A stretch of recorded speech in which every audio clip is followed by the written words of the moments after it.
Blox Fruits has many different ways of earning money, from AFK grinding to farming sea events. But which method is the best? Well, today I'm going to be testing out every method of earning money and reach 100 million Beli using them. So make sure to subscribe to the channel because I'm about to show you how to get rich in Blox Fruits. So for the first method, it looks like we're looking at a diamond chest method. He's looking at the jungle right now. Oh yeah, I remember this. This is the one right under the Saber quest line. I wonder how much you get for this one though. I haven't done it in a long time. Let's see. He gets 2,367 for that. Now we got to try this. So all he did was just teleport to the jungle, go over here, all the way over to this NPC here, go down in the secret area. Let's see how much we get for it with 2 times the money. 2,565. That's actually not that bad. And it's a guaranteed chance to be there. So if we go ahead to server hop, it should be there once again. There we go. This time we only got 2,000 for it. But this is actually a pretty consistent method. I'm not gonna lie. Let's see how much we get after 30 minutes of doing it. And after about 30 minutes of searching these chests, I was able to earn 200,000, which if you do the math is about 400,000 money per hour consistently. And if you compare this to the final method of our video, this is nothing. Next method, fastest way to get 25 million Beli in first sea. All right, you got my attention. You got my attention. First, it says boss reset. I'm assuming he's just fighting a bunch of boss. Smartest boss is Yeti gives 10,000. Oh, Yeti gives 10,000? I didn't even know that. Second, sky chest reset. So he's at the upper sky Pia pyramid, and it looks like he's going to the secret area to get the gold. There's 8 gold chests, he said. And then the last method, kill Whitebeard to give a lot of money. Okay, that last method I'm not going to do because that's a raid boss. But at the very least, we'll check out these 2 methods. First one, he went to snow, and he summoned the Yeti boss. So I'm gonna go ahead and buy a boss respawn, and let's see how much we get from this boss. And just to make it better, we're also gonna accept the Yeti quest, which gives us 10,000 per quest. All right, let me go ahead and fight the Yeti. Here we go, and 1 and 1, and we get 21,000. Damn, plus the 10,000 we got from the chest. The only issue is this is not as consistent because while you can server hop, just because you server hop doesn't mean the boss is gonna be there. Just for example, let's say we go to a Texas server and spawn in, you can see the Yeti is not there.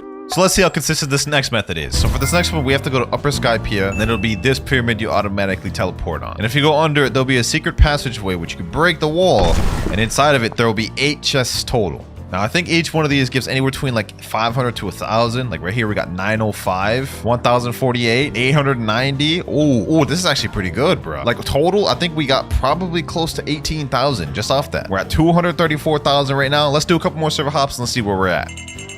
All right, second time rolling through. Let's get it. Let's get it. There we go. All the chests, and we're already at 253,000. Sheesh. This method ended up being so effective. I ended up farming it for an hour, and it got me 1.5 million. We are now 1% done with the final goal. We've just got to get 99 more million before we're done. But this method ended up actually being pretty good. We started off with 250K and ended up with 1.5 million. So if you do the math, that's 1.2 million per hour, which is not bad. I'm not gonna lie, but we need better. Lucky for us though, according to this wiki, the next method we are going to grind is considered to be the best first sea method. How to grind money fast in first sea? Okay, looks like he's at the Marine Fortress. First method is to kill Vice Admiral. Really? Vice Admiral? This is like one of the best first sea methods? You will need to do the Vice Admiral's quest and kill it. Okay. It gives 15k money and it's easy to kill. Ooh, 15k money to kill him. That's actually not that bad, bro. That's 30k with 2 times money. And if you have premium, I think you get like 10% more. So it should be like 34k. All right, let's go to Marine Fortress. Hopefully he's here. Yep, there he is right there. All right, so I guess the quest gives 15,000 EXP and I think we get about 1,000 for killing him. Let's go ahead and find out. Boom. 31,500 Beli plus 1,000 for killing him. That is actually not bad. And I killed him in 2 moves. Now, similar to the Yeti, this is an issue because every time you server hop, he's not guaranteed to be there. But let's go ahead and server hop and let's see if he's there. There he is right there. We got lucky a second time, boys. All right, say less. We're already almost at 1.6 million money. So you get almost 100,000 for just killing him twice. I can see why this is a lot faster. This is definitely a better method than the other one. I can tell already. And last Vice Admiral there. 21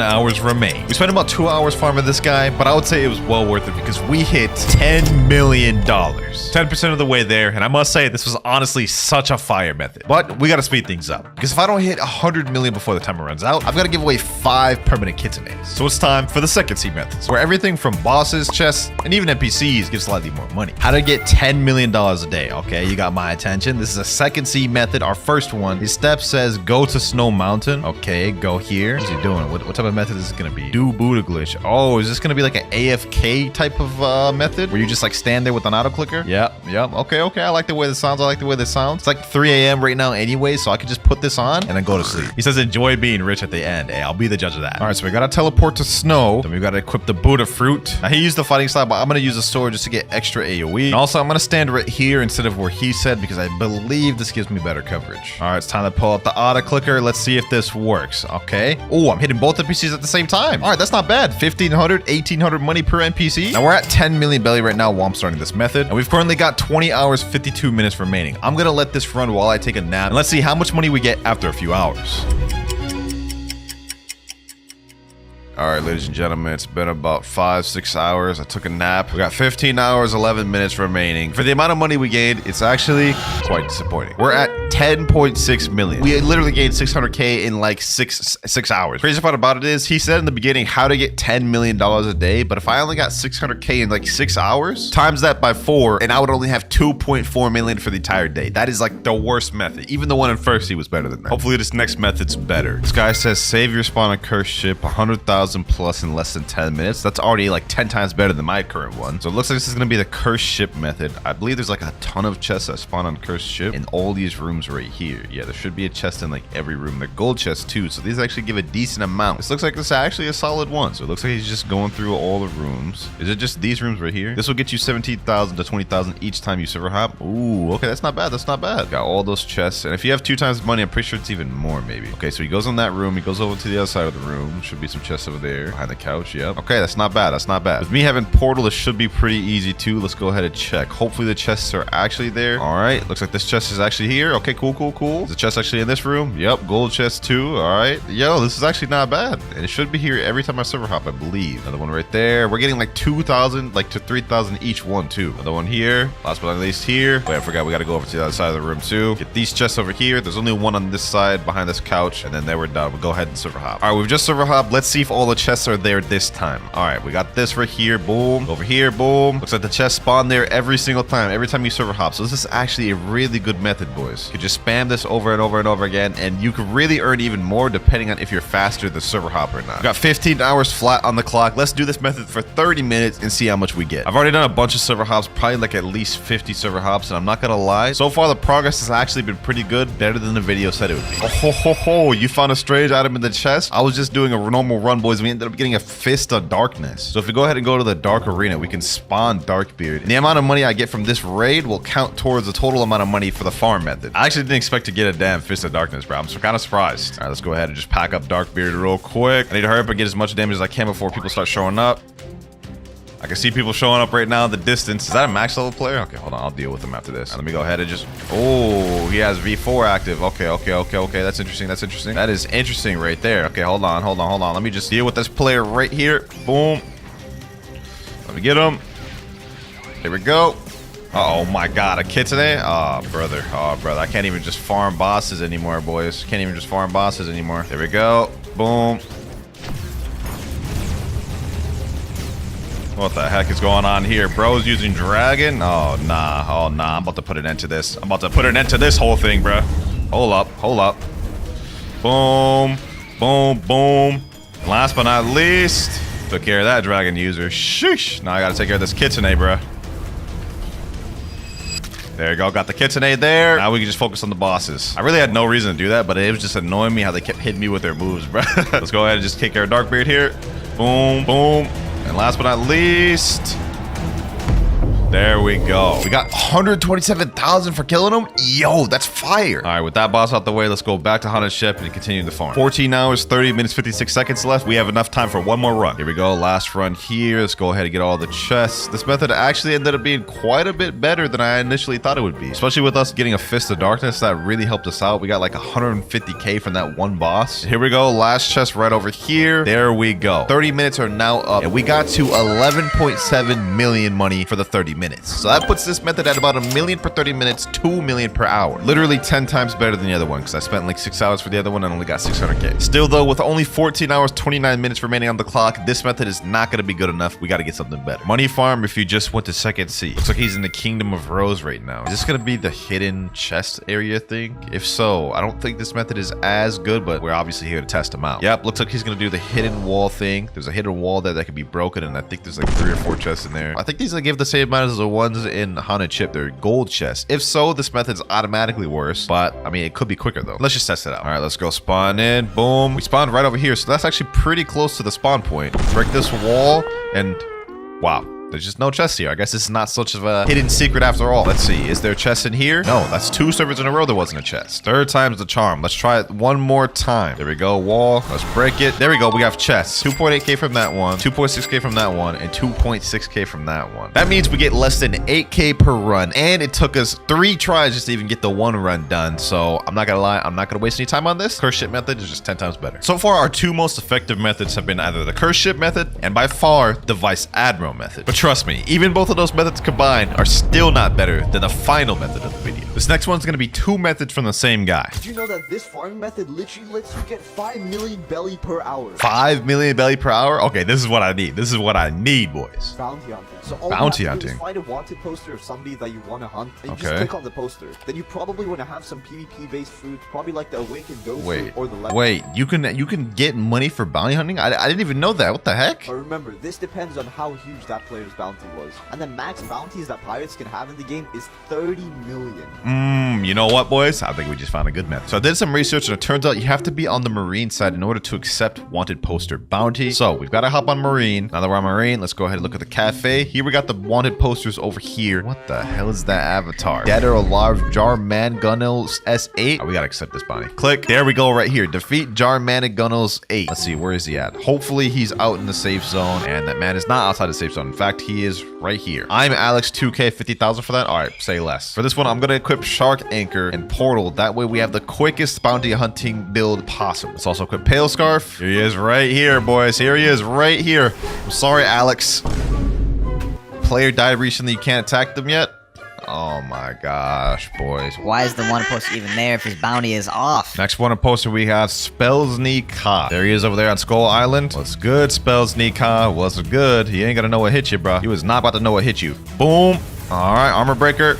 Boom. Get in with these. We actually successfully got a target, boys. We've got successfully a target, and you're not running away. Not while I'm on my main build, huh? Matter of fact, come in my dimensional rift, making sure you ain't getting away today. Boom. Get him there. End it off with this. Ooh, we got 100,000 from that because 2 times money. PPL 1679. Oh, he's right here. We didn't even have to go far for this one. And his PvP's off. PvP, please. You're max level. You can do it. Chill. If you beat me, I'll give you a mythical fruit.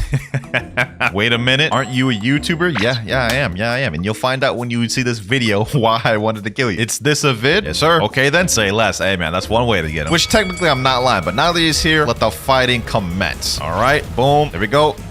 Boom, boom, boom. Let's make this quick. Uh-oh. No. This is not good. This is not good. Now that we have another dude in here, I suppose it's good for me to tell y'all that if somebody else kills your target while you're in the middle of hunting them, you can no longer get the bounty poster because, well, they would have already died. So we have to be quick and get him right now. Trying to run, huh? Sorry, I can't let that happen because I need this bounty. Thank you for the 100K. This is actually not bad. We're already at 12 million money.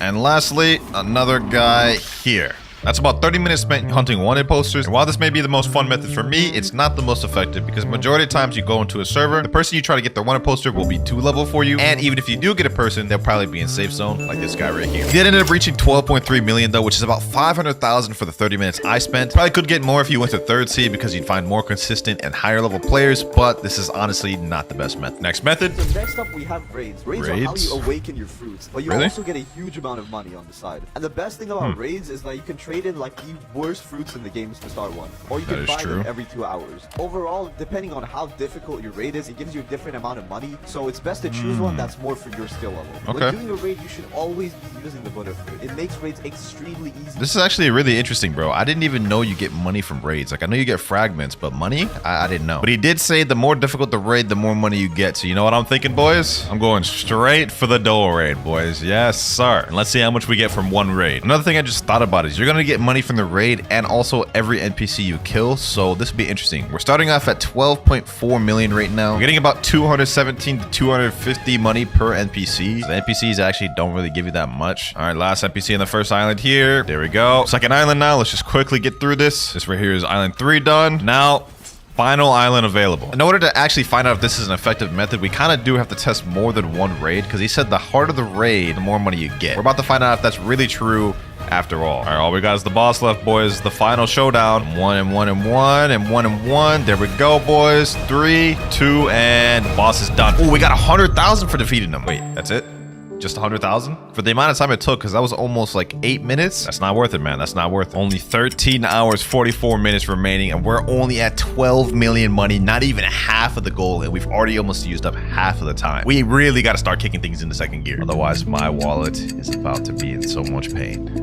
So far, Second Sea has been very disappointing, but there's still one final method in Second Sea that I think will be a hit. Best way of making money in Blox Fruits is by grinding Sea Beast, or is it? You can make a lot of money XP grinding hunting Sea Beast, but boy, can it get boring. That is true, it can get kind of boring doing Sea Beast, but he is spitting there. For the last method in Second Sea, we have Sea Beasts. Now in Second Sea, the best way to Sea Beast farm is you go to Dock 2, which is where you spawn in Second Sea, talk to the luxury boat dealer or just regular boat, spawn a lantern, and what you do is you go straight ahead until you reach the sea. And the best recommended fruit for sea beast farming is the magma fruit. Now apparently this is the best and most effective money farming method in Second Sea, which I hope so, because all of the other ones have been dookie except the haunted ship, and we need to start making some real progress, boys. Oh, you know what I forgot, boys? We are a ghoul race right now, and that is just not gonna fly. We need to be shark race, because against sea beasts, you're probably gonna hit the water, and I'm not trying to drown. This one's got to be shark. This one's got to be shark. Yes, sir. And now we just wait for a sea beast to spawn. 13 hours, 42 minutes left on the timer. Hopefully this goes quick. It has now been 5 minutes and still no sea beast. I'm starting to have doubts in this method, boys. Because it's taking so long, I pinged my Discord and now we've got a server full of people. Apparently, the more boats you have, the higher chance you have of spawning a sea beast. So hopefully this will speed it up. Here we go, boys. Here we go. After about 10 minutes, our first official sea beast. Okay, we got the whole squad. We got the whole squad. Let's get it. Let's get it. Let's get it. Boom, boom. Oh, 419,000 from that. That is actually not bad. After almost 30 minutes of waiting, we finally got another sea beast. Here we go, boys. Here we go. So far, I'm not gonna lie, this method isn't exactly the most worth it because it just takes like 20 minutes per sea beast. This is not that good. And sea beast down. Oh, I got a Fist of Darkness. So we got 400,000 from that. Now we're about to get 150,000 from Darkbeard. There we go. Another 100,000. All right, boys, we got another sea beast. It's gonna be the last one I farm in Second Sea. There we go, 424,000, and we're now at 20.5 million, almost a quarter of the way to 100 mil. Sea beast farming is definitely the best method in Second Sea. We started off with 12 or 13 million and ended up getting to 20 million. However, we've already used up half of our time, so it's time to move on to the best methods of the video in the third sea. How to farm money or mastery. All right, let's see what he's got. 556 billion. Oh, nah, we gotta see this method, boys. We gotta see this method. First, need Buddha. Second, need Cyborg. Then we need Chocolate Land. Oh, he's gonna be farming the NPCs at Chocolate Land with Cyborg. Does he accept the quest as well, or does he just go around just packing them up? Looks like he's just gathering them up. You get 2,500 per NPC. That is actually really good. Let's see if this method is really good. All right, let's gather up all these NPCs. All right, let me see how much I get per NPC. 2,400, 2,700, 2,500. This actually looks like this may not be bad, boys. Hold up. Our meter is about half charged right now. As soon as we get this full, it's about to start going like hella quick. All right, there we go. We're done. Oh yeah, this is about to be a breeze. Bro. Plus we get the super jump so we can just zoom around. We're gonna farm for about 30 minutes to an hour, and let's see how much money we end up getting within that time. We're at 20.7 million right now. Hopefully we can get at least 22 million in 30 minutes.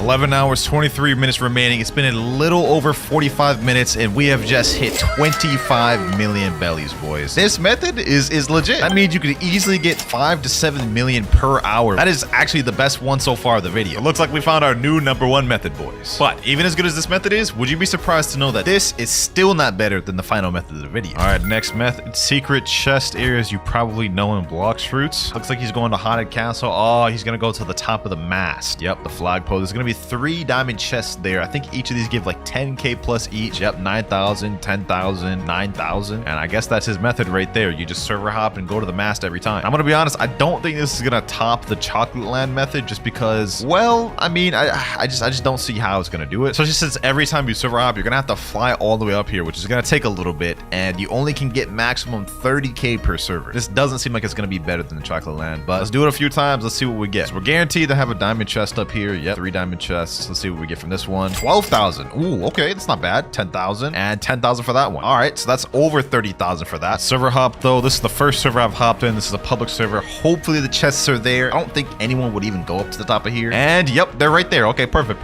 10,000, 10,000, and 11,000. And they're there again. Okay, this is actually pretty consistent. 12,000, 10,000, and another 11,000. That's not bad, I won't lie, especially because this is probably gonna be there every time nobody goes up here. But still, we spent a couple minutes hopping those 3 servers only to get 100k maybe, yeah, the chocolate method is 10 times better. So I'm not gonna waste any more time on this. We only have 11 hours, 20 seconds remaining. We gotta check out some other methods. I'm one of the very few people that have 1 billion money. He has 1 billion money? That's literally the max you can get in Blox Fruits. All right, so I gotta trust what this guy says then. All right, the next method is AFK farming. AFK farming. When we did that in second sea for like 6 hours, we ended up only getting 600k. So I'm kind of skeptical about this, but let's see what he's got. Looks like for his method, he AFKs at Haunted Castle using Quake Fruit. Stands right next to this tree. He also uses a chop accessory, which reduces cooldown by 15%. Let's see, how much money does he get per run though? So he's just spamming a bunch of sea quakes. It looks like he spams a bunch over. Ooh, that's a lot of money. And you know what? I actually have an idea of how I can make the method even better. So if we go over to second sea and go over to the haunted ship, we can go get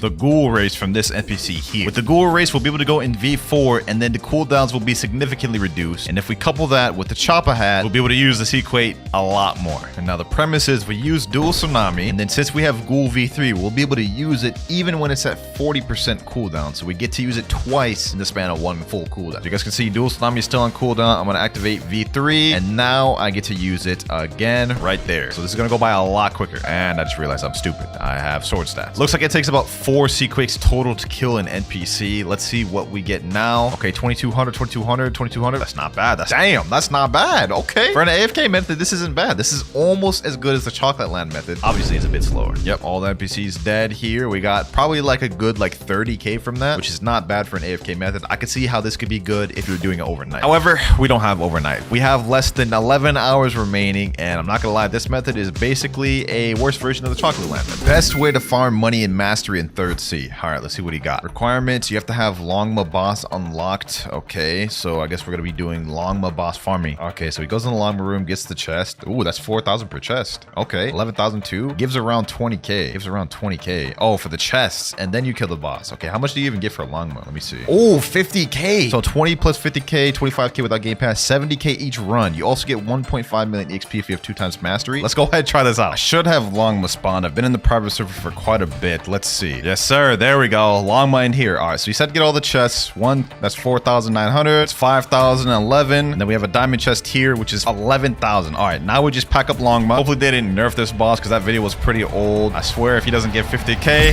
Ooh, 49k. 70k per run. That's actually not bad. All right, server hop. Here we go. Ooh, Longma boss is spawned, but somebody's fighting him. Hold on. We try to make it there quick. Please. No, he just killed him just as I showed up. No, bro. Oh, we can still get the chests here. Let me just see. Just so this run is not a complete waste, we can still get about 20k from all these chests total. There we go. Server number 3. It looks like Llama's actually spawned in there. Okay. Pretty consistent. Although this does seem like a pretty competitive boss because a lot of people are trying to fight Longma. It is, you know what I'm saying, a sought after boss to grind mastery. And most people need it just to even get Cursed Dual Katana. All right, boom, there we go. 59k that time. Oh, so you have a chance to get even higher. All right. So we got over 80k this run.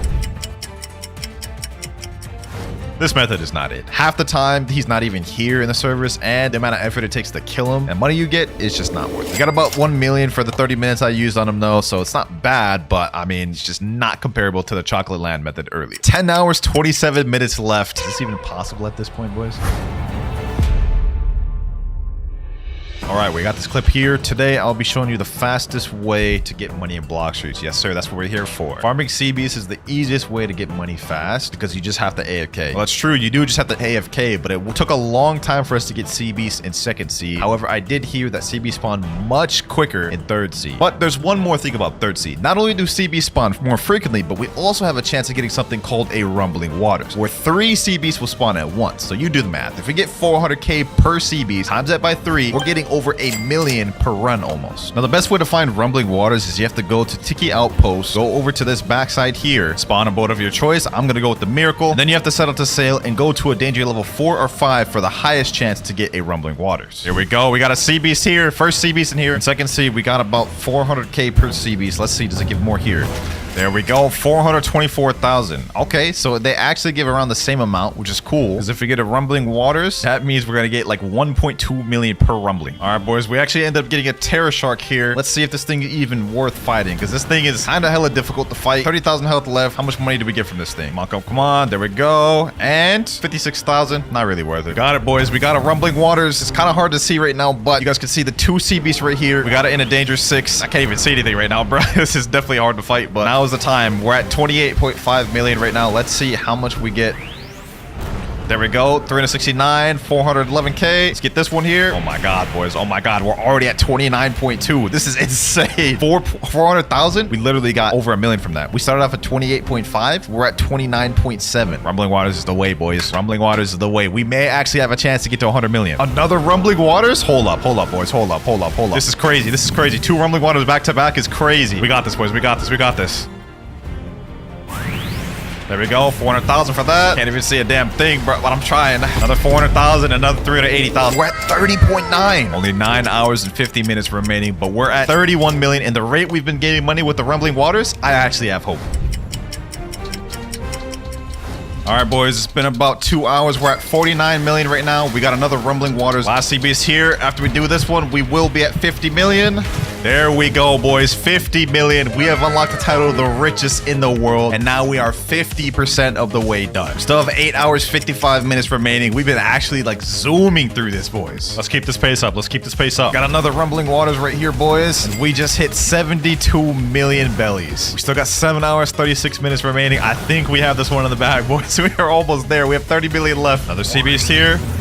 And that is 80 million down, boys. 20 million more to go. We've got just over 6 hours left. 85 million right now. Just 15 million more to go. We got this. And another Rumbling Waters has just spawned. That's one down. That's another down. Last but not least, one more sea beast right there. With that, we have now hit 90 million belly. We have 10 million left in just under 5 hours and 40 minutes remaining. We got this, boys. We actually got this. I can't believe how much progress we've made in just the last 3-4 hours. We actually went from like 25 million all the way to 90 million in just like 4 hours. I didn't think we'd be able to make up for all that last time, but we've done it. Final stretch, boys. 10 more million to go.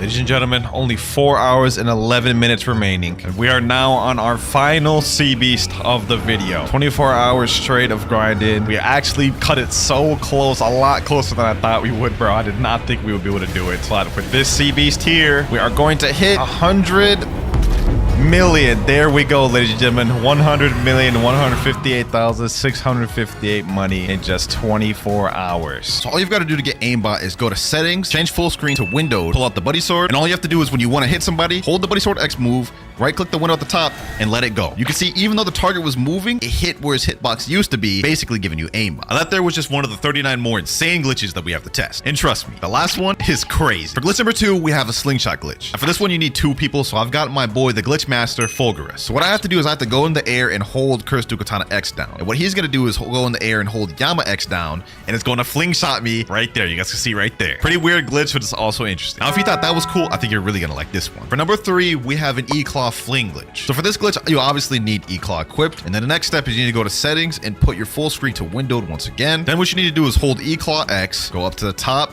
let go, then freeze for a second. And then you can see right there, it flings you really far. Like, that is crazy. This could definitely be useful for getting away in certain situations if you can time it good. Now, this next glitch concerns none other than the sound fruit. And for this glitch, basically, it's stacking the F move right here. Now, to do this, you need 2 permanent fruits. One being, obviously, sound permanent, and you need another one to swap to. Now, you see this equip button right here. If you click it once, it shows confirm. What you need to do is you need to get to that confirm stage, quickly use F, then swap. Something like this. Now, you can see I unequipped it. I'm on Spider, and we still have the sound flight activated. And the cool thing about this is it infinitely stacks. So we're about to do it again right here. You see, now I've got 2 of them going at once, and now I've got like literally like 20 of them stacked. Like, this is crazy. And to take it even further beyond, this is what it looks like when you stack like 50 of them. It starts actually lagging the game. Pretty cool, right? Well, if you didn't think that one was cool, you might find this next one a bit useful. So similar to the sound glitch, for this one, we're gonna do the same premise, except we're gonna do it with flame. A flame's flight is not that bad, but it's also not that fast. Like, this is as fast as you go with flame. However, what if I told you we could make that 10 times faster using this glitch? All you have to do is do the same thing we did with sound. Equip to another fruit and quickly use the flight. And you can see we did it first try, and I am like literally zooming right here, boys. Like, this is crazy. Like, let me teleport to an open island, like Sea Castle. Look at that, boys. Look at that. We are just straight zooming. Sheesh. Now, glitch number 6 is gonna blow your mind. All you have to do for this one is transform into the leopard transformation like this. You have to be right on top of somebody like so. Use the spiraling kick and aim it kind of down. Now, it didn't work that time there because you have to be aligned fully, so it may take us a while. Just so you guys can see proof, we are in the safe zone right now, and we are not allied. There you go, see right there. Now you can come out and attack them. A perfect trick to use against AFK players. Moving on to glitch number 7, we have another leopard glitch. Now for this one, after using all 10 of your geckos in air, what you want to do is you want to use spiral and kick, hold it for a little bit, have your camera straight, and you will get all 10 of your geckos back because it's almost like you're standing on it. I thought they patched this one a while back, but it seems like there's another way to do it. See that? Look at that. Just straight infinite geckos, boys. Sheesh. Now this next glitch is gonna sound sus, but you could make a Buddha ride a dragon. Yeah, I know it sounds crazy, but let me show you how. So for this one, you also need 2 people, and I actually don't know how to perform this one, so my boy Fufu is going to show me how to do it here. So he's got the flamingo flight right now, and he's gonna mount me on the flamingo flight with him, and then he's gonna quickly swap over to a different fruit. Now you can see he swapped over to dragon, and then he said just wait for meter now. Now for me, what I'm gonna do is I'm gonna switch over to Buddha while he waits for his dragon meter to go up. Now that he's full, we can see he's about to transform right here, boys. This is about to look crazy. See that right there? I'm literally in his mouth. Like, I told y'all this is a sus one. Now the piece de resistance. Sheesh, we have a Buddha riding the head of a dragon. Okay, yeah, this glitch is really sus, I'm not gonna lie, but there it is. There's how you do it. But if you want to take it a step further, what you have to do is you have to ally the person you're riding, and now we have a dual team attack. He could just fly me by somebody, and I could just straight attack him with anything. Soul Guitar moves, any move you want. Twilight of the Gods, like this is straight destruction right here. Low-key and OP glitch if you actually abuse this. Now, being able to ride on a dragon is cool enough, but for glitch number 9, you can also do it with Mammoth. Let me show you. All right, here we go. He was able to do it this time. He's got the Mammoth F, and now we are just straight flying in the air with this thing. Sheesh. Let me switch back over to Buddha. Look at that, boys. Look at that. That is actually so cursed. That is actually so cursed, boys. But this is a perfect glitch for trolling. Like, imagine you just pull up as a flying mammoth. They ain't gonna know what to do. Now moving on to glitch number 10. And for this one, you need to be in a server that has high ping to make it easier. Once you're in a high ping server, you need to have the love fruit permanent, equip it, do the same thing we did with the love flight earlier. Now you can see we are in flamingo, but I can't move because I did the glitch, right? Now we have ghost equipped while we are in flamingo flight. What we're gonna do is we're gonna use Ghostbusters and something cool is gonna happen. All right, here we go. Let's use our ultimate. And now we have right here, all the Ghostbusters are literally flying flamingo flights. They're using 2 fruits at once. Look at that. Look at them, boys. People's now here. And while we're on the flamingo flight, for our next glitch, number 11, you could use multiple moves while on flamingo flight. Now, normally, as you guys can see right here, you can only use love moves while on flamingo flight. All the other icons down at the bottom are grayed out, meaning I can't click on E-Claw, my other weapons or guns. However, my friend Fufu found the glitch to where you're able to. I don't know how to do the glitch, and I wouldn't be able to anyways because you need a controller to do it. But you can see in this clip right here, he's clearly flying on the flamingo flight. He's able to use his Cursed Dual Katana moves, his Dragon Talon moves, and Soul Guitar moves all at once while being able to use the love moves as well. This is kind of OP and low-key too toxic, so I'm not gonna show y'all how to do that one, but it's there nonetheless. For glitch number 12, this one can actually get you banned, so tread lightly. So to do this one, what you need is you need to have E-Claw equipped as well as Convander, and you also need to pull out a trusty auto clicker. Once you activate your auto clicker, you guys can see I'm clicking right now. What you want to do is you want to swap between Convander and Electric Claw as fast as you can. And basically, you guys can see right here, I'm constantly swapping, which is allowing me to float. And if you do this long enough, you will be kicked from the game, which we're gonna try to showcase right now. You guys can see right there, you were kicked from the experience. Stop trying to lag the server or you will be banned.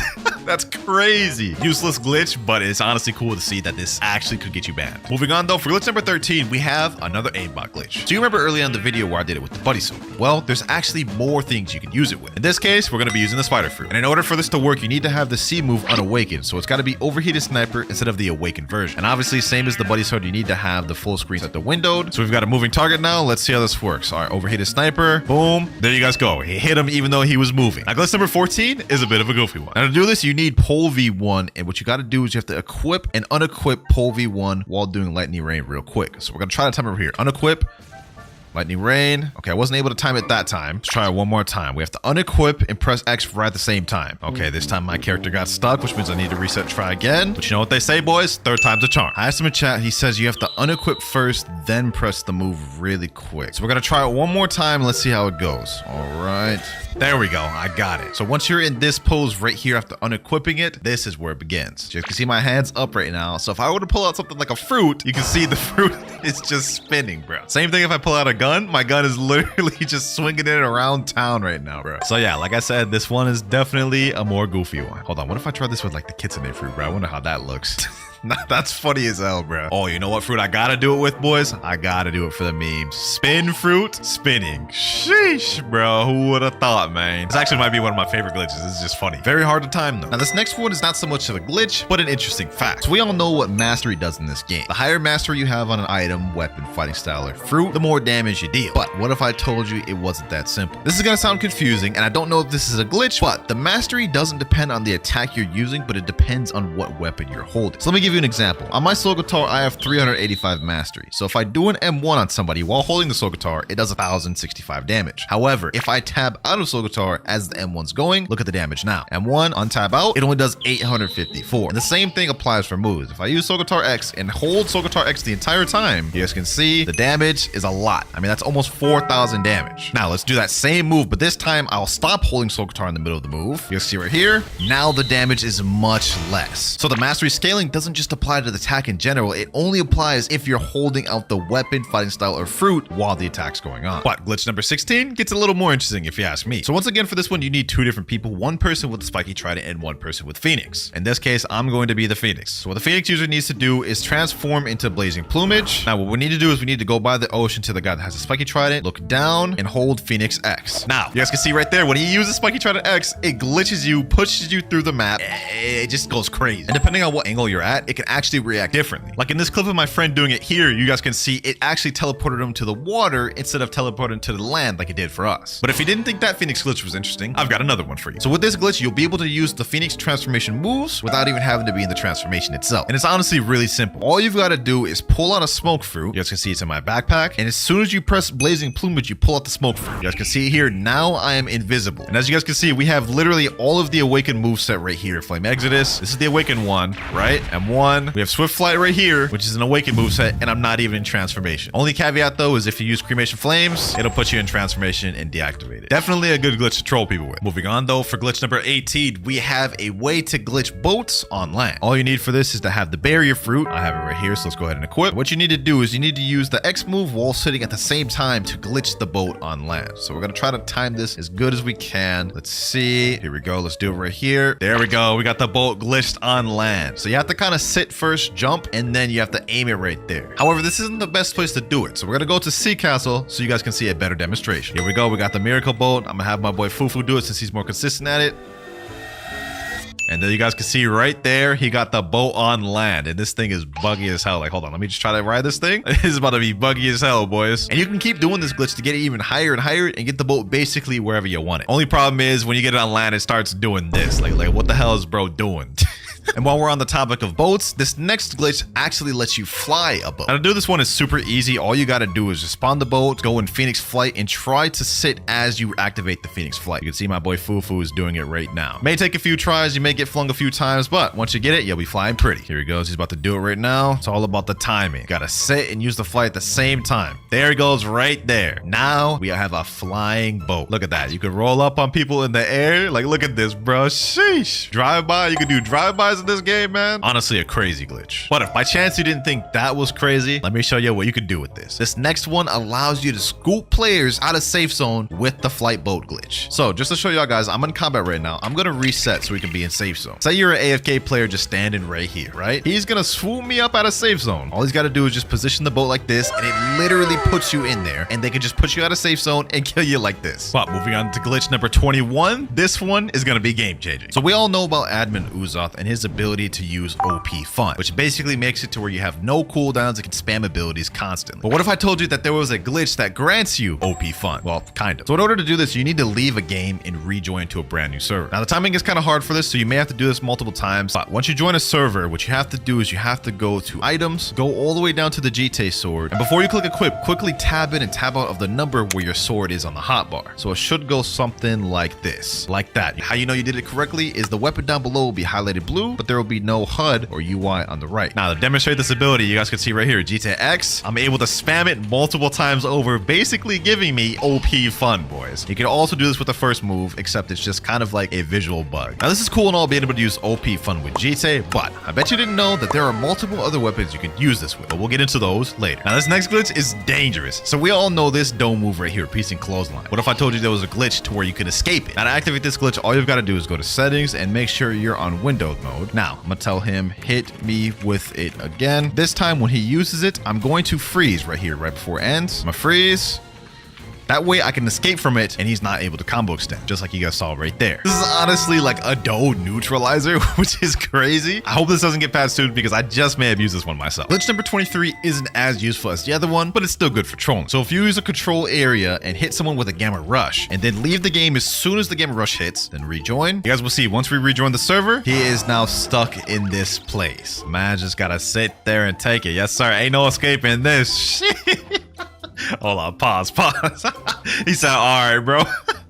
This is how it looks on the receiving end. So he's about to hit me with the gamma rush and instantly leave. And I am stuck. I can't even dash. I can't even do anything. Moving on though, this next glitch, we have an immortal NPC glitch. Now to do this glitch, all you need to do is equip the love fruit. And once you got the love fruit equipped, then you have to go to an NPC. For our demonstration, we're going to use an elite pirate. And there the elite pirate is right here. Now what I'm going to do is I'm going to go up to this elite pirate and force him on my flamingo ride. Then what we have to do is we have to take him all the way to a safe zone. Now essentially what this glitch is doing is it's confusing the game. Normally after an NPC gets too far from a spawn point, it despawns. But as you can see, the NPC has not despawned and now it can't even be hit. Fufu is trying to hit the NPC, but it's just become invincible. This is honestly a scary glitch because if you get enough people to do this, you could make a quest nearly impossible to do. It's like the ultimate troll. Now glitch number 25 is a portal glitch that will actually get you kicked from the game. So all you have to do is you have to go to the Blox Fruits Gacha or get a notifier. However way you got to get a physical fruit, it needs to be droppable though. You got a ghost fruit. All right, now what we have to do is we have to place the fruit on the ground, drop it. We have to be at the perfect distance. I'm gonna say right here should be fine. Now we're gonna use Dimensional Rift. Okay, looks like I was a bit too close because you don't want to pick up the fruit. You want the fruit to be on the ground when you go into the Dimensional Rift. So we're gonna have to retry this. Essentially what we're trying to do is we're trying to trick the game, make it think I'm picking up the fruit even though I'm still not close enough to pick up the fruit as I'm going into my dimension. And then it's supposedly supposed to kick from the game. So let's try it one more time. There we go. Disconnected, kick from the experience. Works every time. Although I don't know why it kicks you. It's just, it's kind of weird. Now this next glitch, I guarantee you're gonna find useful in PvP. So for this one, you need God Human and you're gonna use Soaring Beast, but flick your screen up and down while staying in the air. It's gonna go something like this.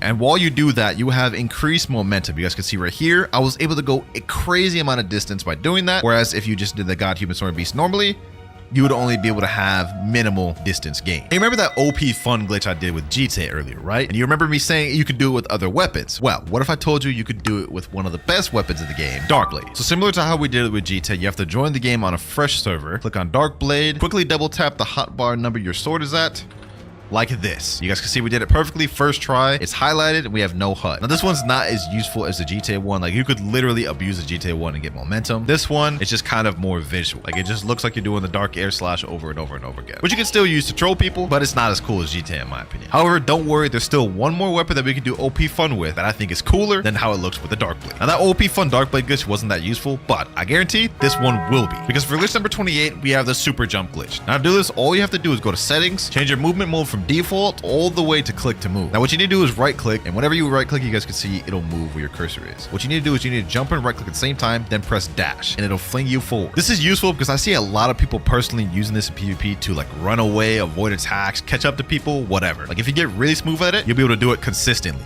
Like that. It is a bit RNG though, because sometimes it flings you further and sometimes it doesn't. This time it did. Overall though, pretty fire if you ask me. Now this next glitch, you can make an NPC frozen in the air. For this example, we're gonna use one of these elite pirates. And to do this, we have to use God Human C, but aim it up. Right after you have to do that, you have to transport to any island other than Hydra Town or wherever the elite pirate is. And then you teleport back and they should be stuck in the air. All right, let's teleport back to Hydra Town. Let's see if it worked. And it didn't work for me. For some reason, it's not working when I try to do it. However, my friend just took a clip of it working when he did it. You guys can see in this clip right here, the elite pirate is stuck in the air, just floating there, and he's invincible. You can't even attack him. You can't do anything. So you could literally make it to where people can't farm elite pirates in the server and force them to hop. That's toxic. Glitch number 30, Cyborg super jumps. We're almost at the end. Now, normally in Cyborg V4, you already have these jumps right here, which are not bad. They go far. I'm not gonna lie. But what if I told you you could easily double the length they go? All you have to do is pull out soul guitar, and whenever you jump, M1 with the soul guitar. And when you do that, it'll increase the distance a lot. Look at that. That is a soul guitar jump. This is a normal jump. See the distance increase? Another useful tip y'all should use in PvP. 10 more glitches to go. Now glitch number 31 is a bit tough to recreate, so my friend got a clip for us. Do you remember earlier when we were able to make a bolt fly with Phoenix? Well, you're also able to do it with Kitsune, as you can see in this clip right here. The only thing is with Kitsune, it is very glitchy and sometimes just teleports you in random places like you see here. Like look at that, he just randomly teleported up and then the bolt just fell. And on top of being able to make a bolt fly with Phoenix and Kitsune, you're also able to do it with Dragon. So yeah, that's pretty interesting, but for glitch number 32, it gets even better. So for glitch number 32, we're gonna do the same thing we just did in the previous one. We're gonna make a boat fly with kitsune. However, this time it's gonna be different. So you guys can see he's trying to position me to sit in the boat right now. And you guys can see the boat is really glitching, and it's going to glitch to the point to where we literally just die. Look at that. We literally just die. I don't know why this happens, but it's just crazy. That was one of the most random glitches we have in the video, but it's there. And now for glitch number 33, the coolest OP fun in my opinion. OP fun with Fox Lamp. This one is so cool in my opinion because look, you can just stack the Fox Lamp Z and it's just there like that. Like look at that. That looks so clean, bro. Now obviously the GTA is the most useful and practical because of the movement you get out of it, but I feel this one is the coolest one. Now if you thought OP fun with Fox Lamp was OP, trust me, it gets even better because for glitch number 34, it's also possible to do OP fun with the flame fruit. Now this one's the hardest to do out of all of them, but you can see my friend was able to complete it right here. Now this one is just a visual, but he's able to do the C move multiple times. He's about to showcase that right here. You can see right here, look at this. OP fun with flame. Man's actually moving like uzoth out here, dog. But to do the OP fun glitch with fruits versus weapons, it's a lot more difficult, and I was not able to do it myself. But aside from that, glitch 35, we have beast fruit stacking. This one's super easy to do, and honestly one of my favorites. You need to have 2 people that have permanent kitsune, or at least a physical kitsune. Both kitsune users have to get all their tails available so they can transform. So let's go ahead and do that real quick. That's 1 tail, 2 tail, and that's 3 tails right there. Next step, you have to ally with the person that's transformed into kitsune. Now that we're allied, you mount him. Then he has to go over to this NPC right here, remove Blox Fruit, and once he removes it, I can transform while I'm mounted to him, and we are now on top of each other. Pause. That's really sus. And there's no limit to how many you can stack this. If you have a server full of 12 kitsunes, all 12 can stack onto each other, and you could have a tower of kitsune. Pretty fire. Glitch number 36, invisible beast fruit. This works with multiple different fruits such as mammoth, T-Rex, leopard, and dragon. In my case, I'm going to do it with mammoth. So all you have to do is equip mammoth, and as you're about to transform, pull out a smoke fruit or any fruit in general. Let's go ahead and transform, and I mistimed it that time. Me. Let's try that one more time. Transform, smoke fruit, and there you guys go. You can see I'm invisible right now, and we have the hitbox of a Buddha. Look at this. Like look how big this fox lamp is. Pause. Bro, there's been so many pauses this video. I promise it's not on purpose. Fire glitch though. Just 4 more glitches left, and things are about to start heating up. For glitch number 37, we have a glitch that is similar to the control ultimate we did earlier, except this time it's using dough. So I'm gonna have Fulgurus right now use Doughfish Fusillade on me, and he's going to leave. And what it's going to do is it's going to make my character freeze, unable to move. Let me say right now, go. All right, he's using Doughfish Fusillade on me. Now he's about to leave the game. And now that he's left, I'm stuck right here. I can't even move. Same exact as the control one. That's with dough. Now, I have no idea why you'd want to use this glitch. Maybe if you're trying to troll somebody and stun them while your friend kills them, but it's pretty devious. For glitch number 38, we have another control one. So what you have to do is you have to activate your room, go to the edge of your room, use levitate, then quickly walk out of your room. And you guys can see it'll cause the item to stay in here without exploding. You have to do it really quick though. You guys can see, let me do it like this. Boom. Yep. Now it's just stuck there. You guys can see it didn't explode. I'm gonna do it with this tree again. Boom.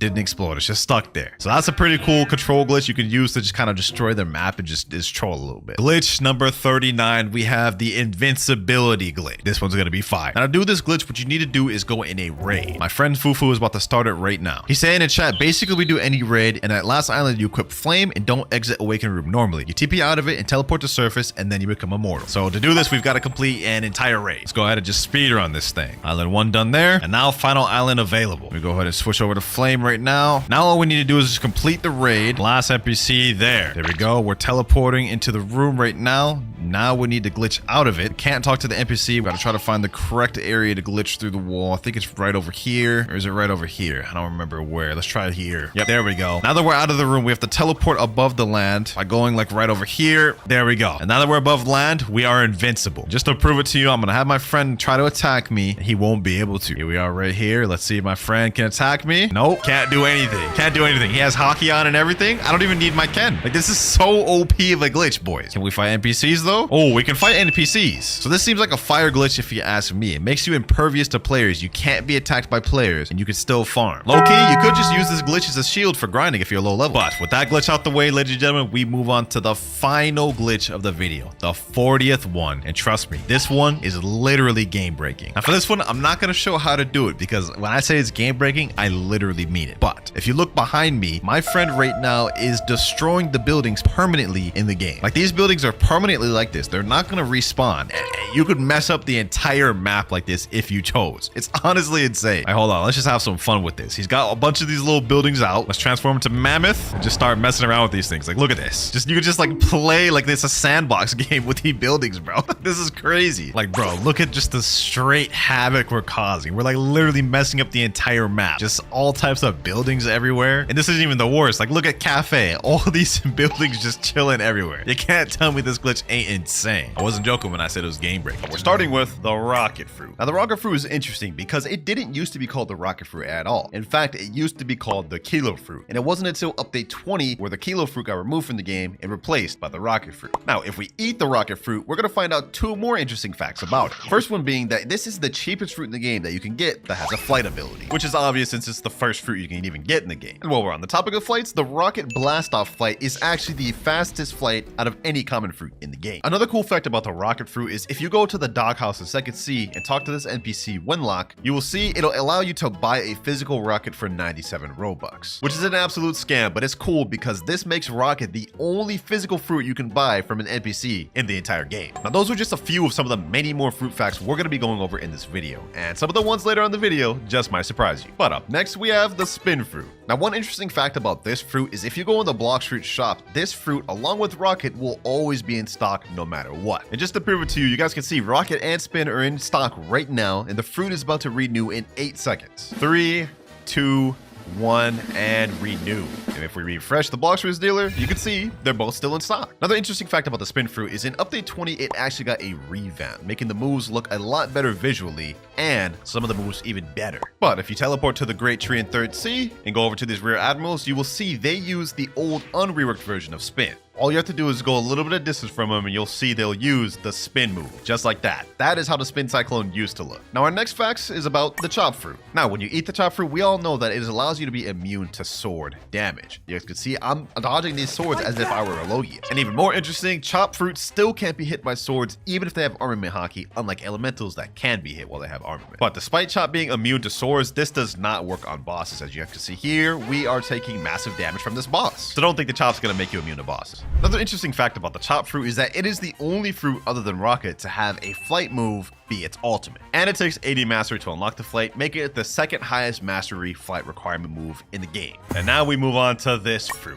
And there's not really much interesting about this fruit other than it can go faster than light. Now, if you eat the spring fruit, you can see we have a move called Spring Leap. And on its own, this move doesn't give you much mobility. What makes it interesting though is it can bounce off objects and in the right scenarios, bounce infinitely. For in the case of this bridge, you guys can see if you angle it right on this bottom wall, Spring Leap will propel you as much as we have walls to propel off of. And the time it takes me to get through this bridge is actually faster than a light fruit could get through there. So yeah, in the right scenario, Spring is actually one of the fastest fruits in the game. Now, the next facts are about none other than the bomb fruit. Now, the interesting thing about the bomb fruit is that this fruit has been in the game since it came out in update 1. And on top of that, it also used to be the worst fruit in the game. Nowadays, we recognize fruits like rocket, spin, chop, and spring as the worst, but these didn't used to exist at all in update 1, and it used to be the bomb fruit at bottom. And speaking of fruits that have been in the game since it released, we have next up the smoke fruit. This also released in update 1 alongside Brom. But unlike bomb, smoke was considered not that bad of a fruit back then. Another interesting fact about smoke is it is the lowest value elemental you can get your hands on in the game, being only valued at 100,000 Beli. This fruit is one of 2 of the only elemental fruits in the game that doesn't have an awakening. And we'll get into more of the other fruit later, but for now, we're moving on to the spike fruit. Now, there's not really anything interesting about this fruit in particular, other than that it's known as the Walmart version of dough fruit, because if you eat it, you guys can see it shares somewhat of a similarity to dough abilities, specifically with the spiky ball. And the only other interesting fact I can find is that back in update 17.3, Spike used to only have 2 moves, which were Z, Rush, and X spiky ball. So despite how bad Spike is right now, there were times where this used to be even worse. That was the end of the common rarity. Now we're moving up to the uncommon rarity, starting with Flame. And there are a few interesting facts about the Flame fruit, like how this was the first fruit in the game to receive an awakening. Back in update 11, which released on July 10th, 2020, Flame, Ice, and Quake all got an awakenings, making these 3 the first ones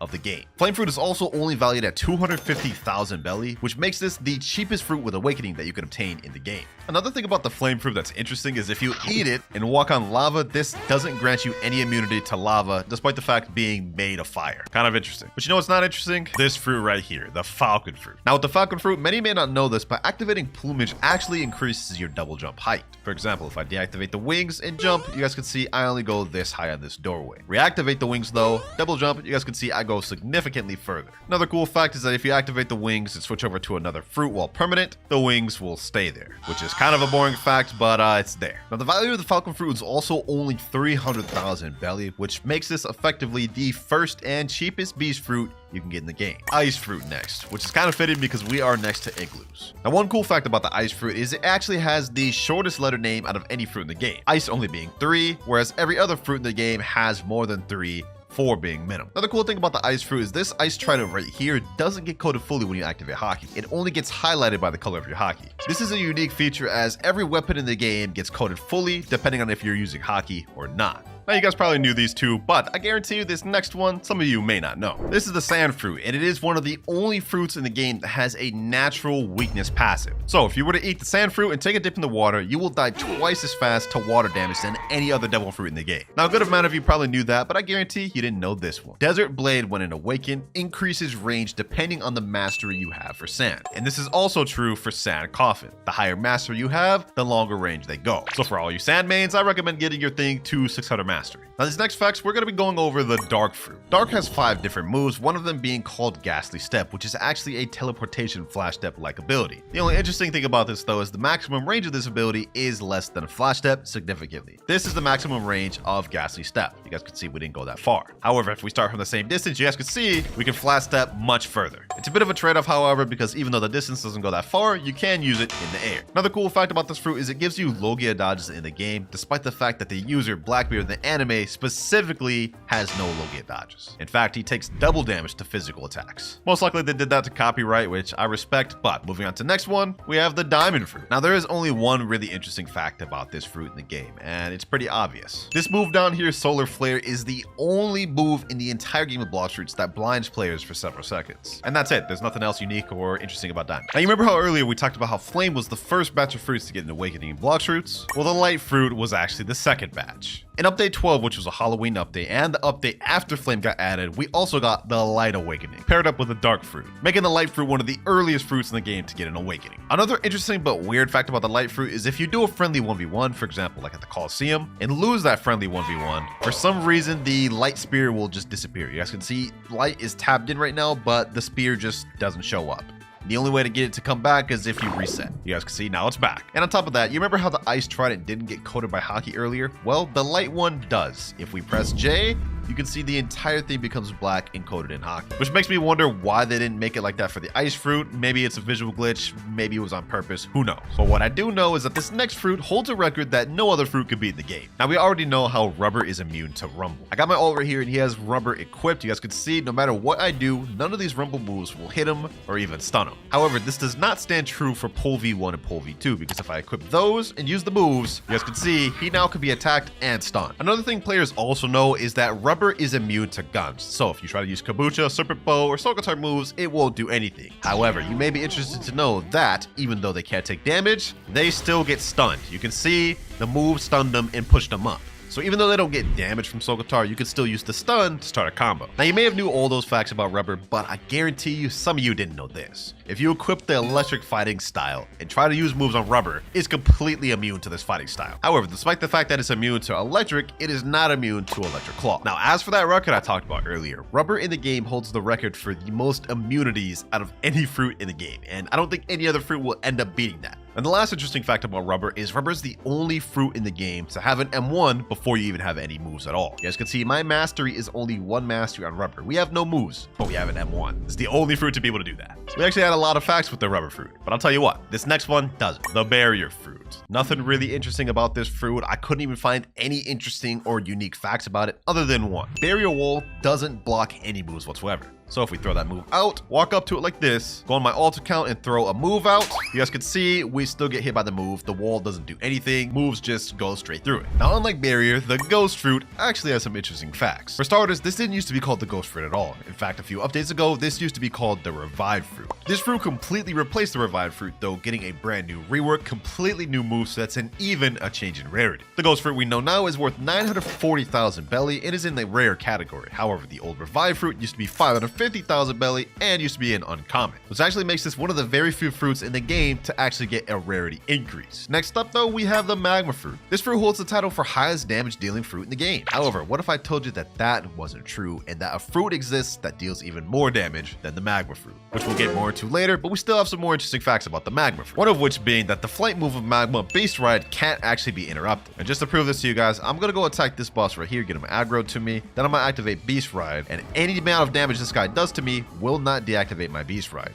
Look at this. He just hit me with that move that should have stunned me and deactivated it, but it doesn't. And with that, we are now done with the rare category of fruits. We're moving on to the legendary category. And our next fruit, Quake, actually has some interesting facts about it. So the first one, which is the most obvious, is that the final awaken move of Quake, Sea Quake, holds the record for largest AoE move in the entire game of Blox Fruits. If you use it, you guys can see right here, it actually has a really large AoE, covering the most ground out of any move in the game. Look at this. This is insane. All that damage we're hitting right there is from hitting all the NPCs on this entire island. Another interesting thing about Quake is that Quake holds the record for least awakening moves out of any fruit in the game, being at only 4 total awakening moves, while every other fruit at minimum has at least 5. And while we're still on the topic of awakening, Quake also holds another awakening record. Despite having the least moves to actually awaken, Quake is actually one of the most expensive fruits to awaken in the game, especially Sea Quake, as to awaken Sea Quake, this costs you 8,000 fragments, making this the single most expensive move to awaken in the game. The Buddha fruit. One fruit many of us consider to be absolutely broken in the game, but I bet you didn't know that it used to be even more broken than it is right now. So obviously Buddha's most commonly used move is this shift ability, and when you press this, you obviously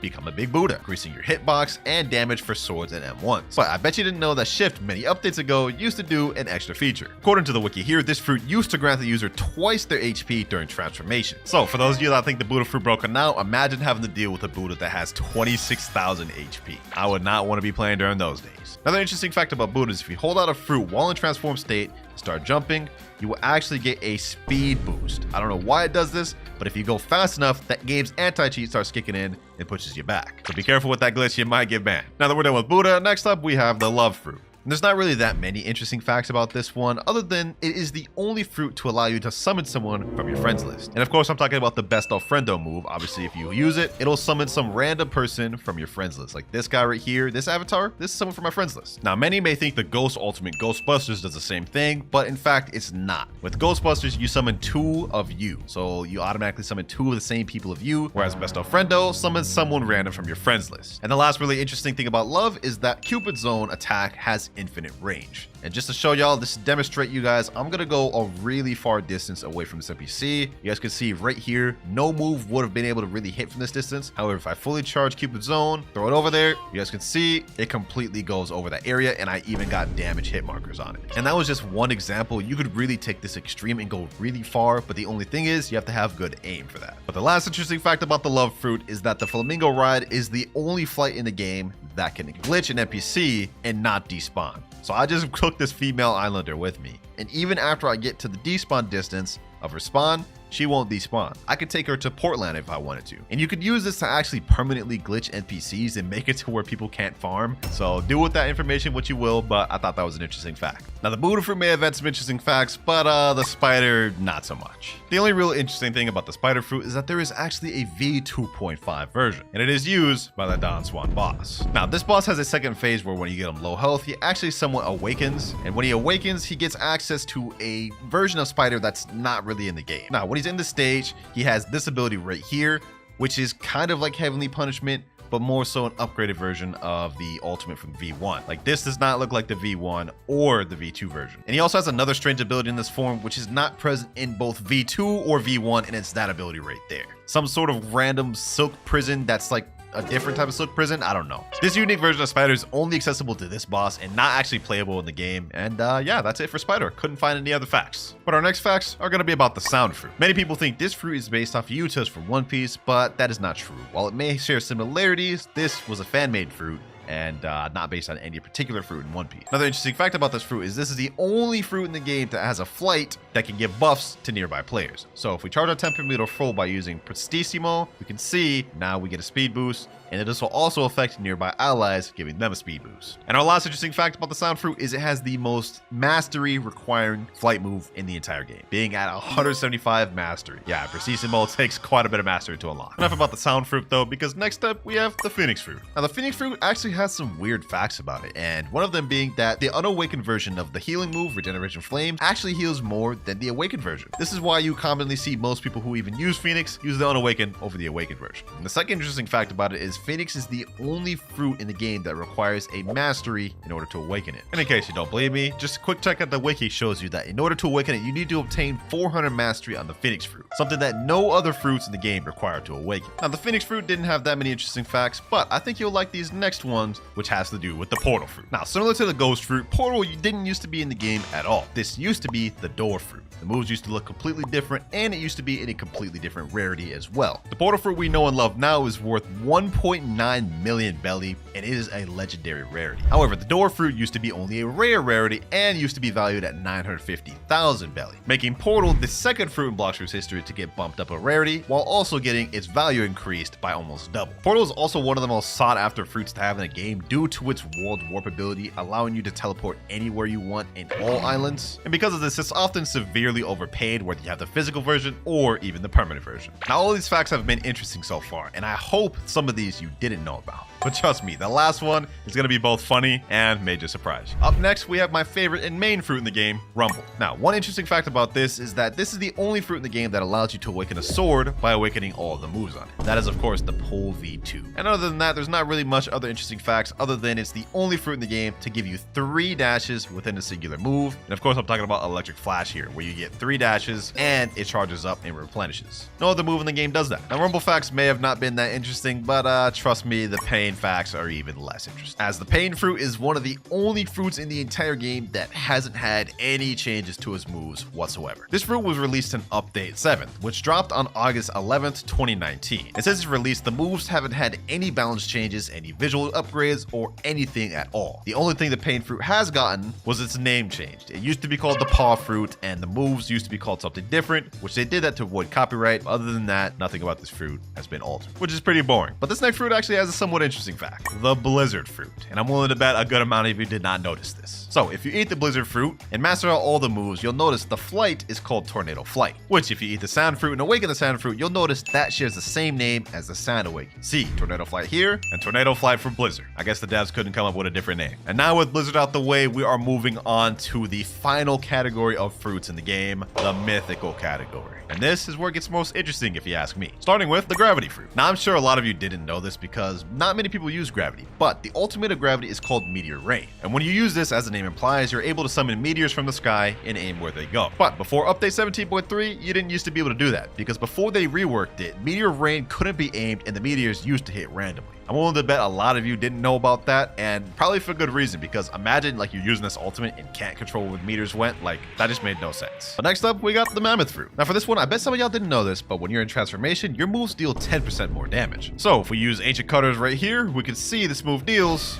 3,026 damage. However, while in transformation, that same move deals 3,531 now. Alongside that, Mammoth is the only fruit in the game to share the same Beli value as another fruit. As we know, Mammoth is worth 2.7 million Beli, which is the same value as T-Rex. Kind of interesting, right? Mammoth also has another interesting glitch where if you pull out the Smoke Fruit, transform and instantly pull out the Smoke Fruit before your transformation finishes, you guys will see you go invisible. And people use this glitch to troll a lot of people. I personally do all the time. It's kind of fun. To deactivate it, all you got to do is transform again normally, and you'll be visible once again. And now for the T-Rex fruit. Not really much interesting facts about this one other than one, it's the most recent fruit added to the game. This was the last update we've gotten on Blox Fruits. And two, many of y'all probably haven't known this, but the T-Rex fruit has been nominated to be added to the game since update 7. And if you don't believe me, go to the wiki, look at T-Rex, and you can see the trivia. It shows this fruit was nominated to be added to the game since update 7. And if you look at it, update 7 came out on August 11th, 2019. So this fruit was destined to be added to the game from the start. Even more interesting though, next up we have the Dough fruit, which actually has a surprisingly amount amount of facts about it. First one being that it is tied with Phoenix for the most expensive fruit to awaken in the game, costing 18,500 fragments. Second one being that it is the only elemental mythical fruit in the entire game. And just to prove it to you, Gravity is a natural, Mammoth is a beast, T-Rex beast, Shadow natural, natural, natural, natural, beast, beast, and Kitsune beast. But the interesting thing about that is even though it's an elemental fruit in the game, this is not how the fruit is at all in the anime. Because in the anime, they specifically specify that the dough fruit is a paramecia. Another cool thing about the dough fruit is every move correlates with your hockey color. So if I activate hockey, you guys can see I have red hockey, and if you hold the move, you can see the red hockey is coated around my dough move. And the last interesting fact about dough is this is the only fruit in the game that has a move that changes depending on whether you're in the air or the ground. And that is Pastry River. Obviously, if you stand on the ground, it does this, and when you use it in the air, it does this. So yeah, dough is the only fruit in the game that has two variants within one move. But enough of dough, because now we're moving on to the shadow fruit. And while there are not much interesting things about shadow, there is one, and that is Nightmare Leech. What this move does is when you use it, it takes the enemy's HP and replenishes it with your own, making this the only fruit move in the game that has a life leech type ability. Now this next fruit is going to have some facts that I know are going to surprise some of you, and that is the venom fruit. Let me just say, some of these facts even shocked me. First fact being that when you're low health, the Serpent's Wrath flight of venom makes you go faster. So this is how the flight looks right now. It's relatively slow, but also decent speed. If I get myself low though, and even dang near close to death, you can see the flight goes significantly faster, especially if you aim it up. Look at this. Look at the distance we're going right now. Now I guarantee you all of you knew that fact. I mean, that's just common knowledge right there. But chances are you didn't know that transforming into full form makes you immune to lava damage. Like, look at this. We're literally standing on lava right now, taking no damage whatsoever. In fact, we're healing. Another interesting fact about the venom is the Toxic Fog move is the second largest AoE ability in the entire game. Obviously, Quake Waves being the first, but this is the second. And now for the big fact, the one that shocked even me.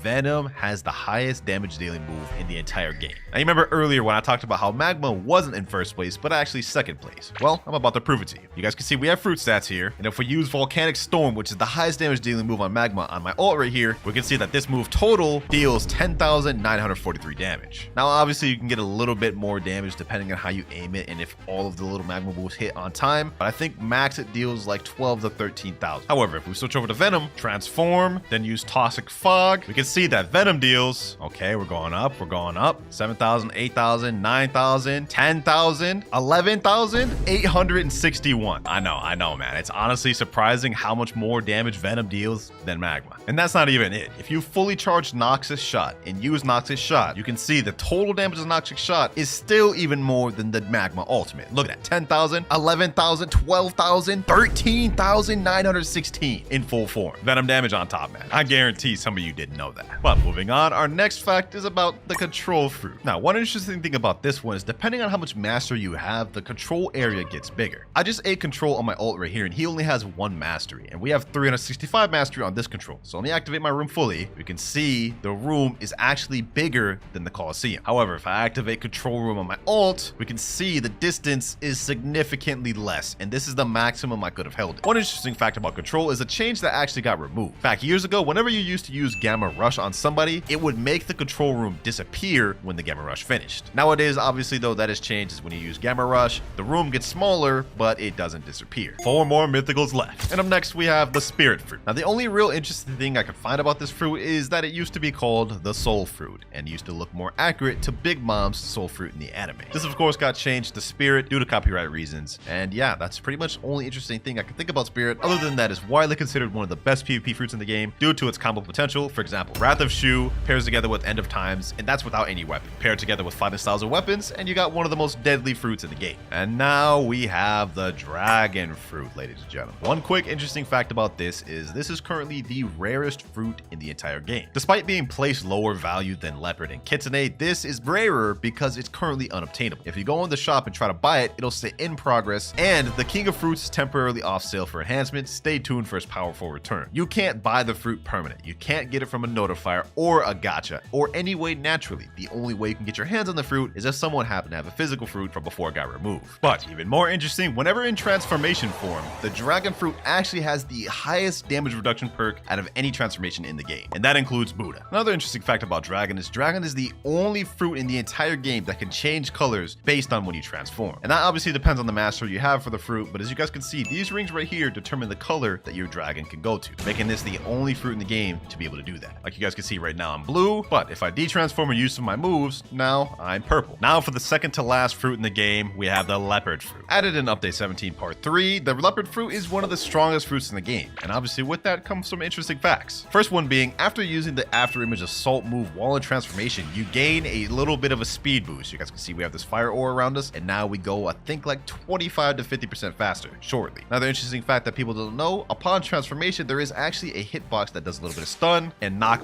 You guys can see there, we dealt 2,543 damage just for transforming. And those two were probably the most interesting facts I could find about leopard. Kind of boring, but trust me, this last one is gonna be funny, because now we're moving on to the final fruit of the video, kitsune. Now, many people believe that the kitsune fruit in Blox Fruits is based off of Yamato's fruit from One Piece, but this couldn't be further from the truth, because if you look at the wiki, you can see that this fruit is the second fan-made fruit ever added to the game, with the first one being sound, and the original concept was made by a guy named Kuzuru K on Twitter, and it only got added to the game because it won an art contest, which I'm sure many of you knew, but I guarantee a lot of you didn't know this last fact. So obviously, whenever you transform a kitsune, you have something called tails, and obviously the more damage you deal, the more tails you get. And once you get to 3 tails, you can see now we are able to transform. Now we all know this is just how kitsune works, right? But I bet you didn't know that under the kitsune seat, there's actually something sus under there. If you look under the seat and angle your camera like this, you will see there is an Among Us character under the kitsune seat. I have no idea why the devs added this in here, but that's an interesting fact about kitsune that I bet many of you didn't know. Starting with switch to Rengoku and type /Do-Luck V4. All right, so first things first, we gotta equip the Rengoku blade. Here we go, right here. And you know what? I'm gonna use both abilities on Zeolus just to give some extra luck. And then let's type in /Do-Luck V4. If this works, that would actually be insane, bro. I will do this every time if it works. You gotta be kidding me, bro. A sand? Well, I guess I could have gotten worse things. But next up, by Blind Monkey, he says go to Hydra Island, die to one of the goats, then reset with a rocket, then eat chop, then leave game, then roll. Easy enough. First things first, we gotta go to 3rd Sea. Now we've gotta teleport to Hydra Town, come over to this waterfall. Somehow I have a good feeling about this one, I'm not gonna lie. All right, we gotta go in here and we've gotta die to the ghost. So let me let these boys just straight up jump me. This will be quick.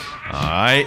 There we go. Damn, I lost 1,500 honor to them. Okay, this better be worth it. Next thing, I believe we have to reset with a rocket. We got no issues doing this. There we go. Bye-bye rocket. Now we've got to eat the chop fruits. This is kind of extra, I'm not gonna lie, but let's go ahead and eat that. Munch, munch. Then we've got to leave the game, and now we can roll. All right, Zeolus, please give me luck. Please give me luck. I did all that. Give me something good. Give me something good, and I guess that's just fate, isn't it? We reset with the rocket fruit, and we ended up getting a rocket. This next guy's strategy is trade your love to barrier and spin. It'll give you a good fruit. And he also said, no, trade someone who is not your friend. You got me, because that was exactly what I was about to do. This shouldn't be too difficult at all, because I'm literally downgrading, but let's see. Trading love for barrier and spin. What the heck is going on here? These boys pointing a gun at each other?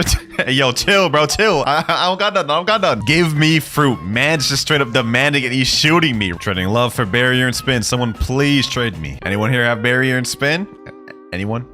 Anyone at all? Or am I just gonna sit here alone, waiting forever for the trade?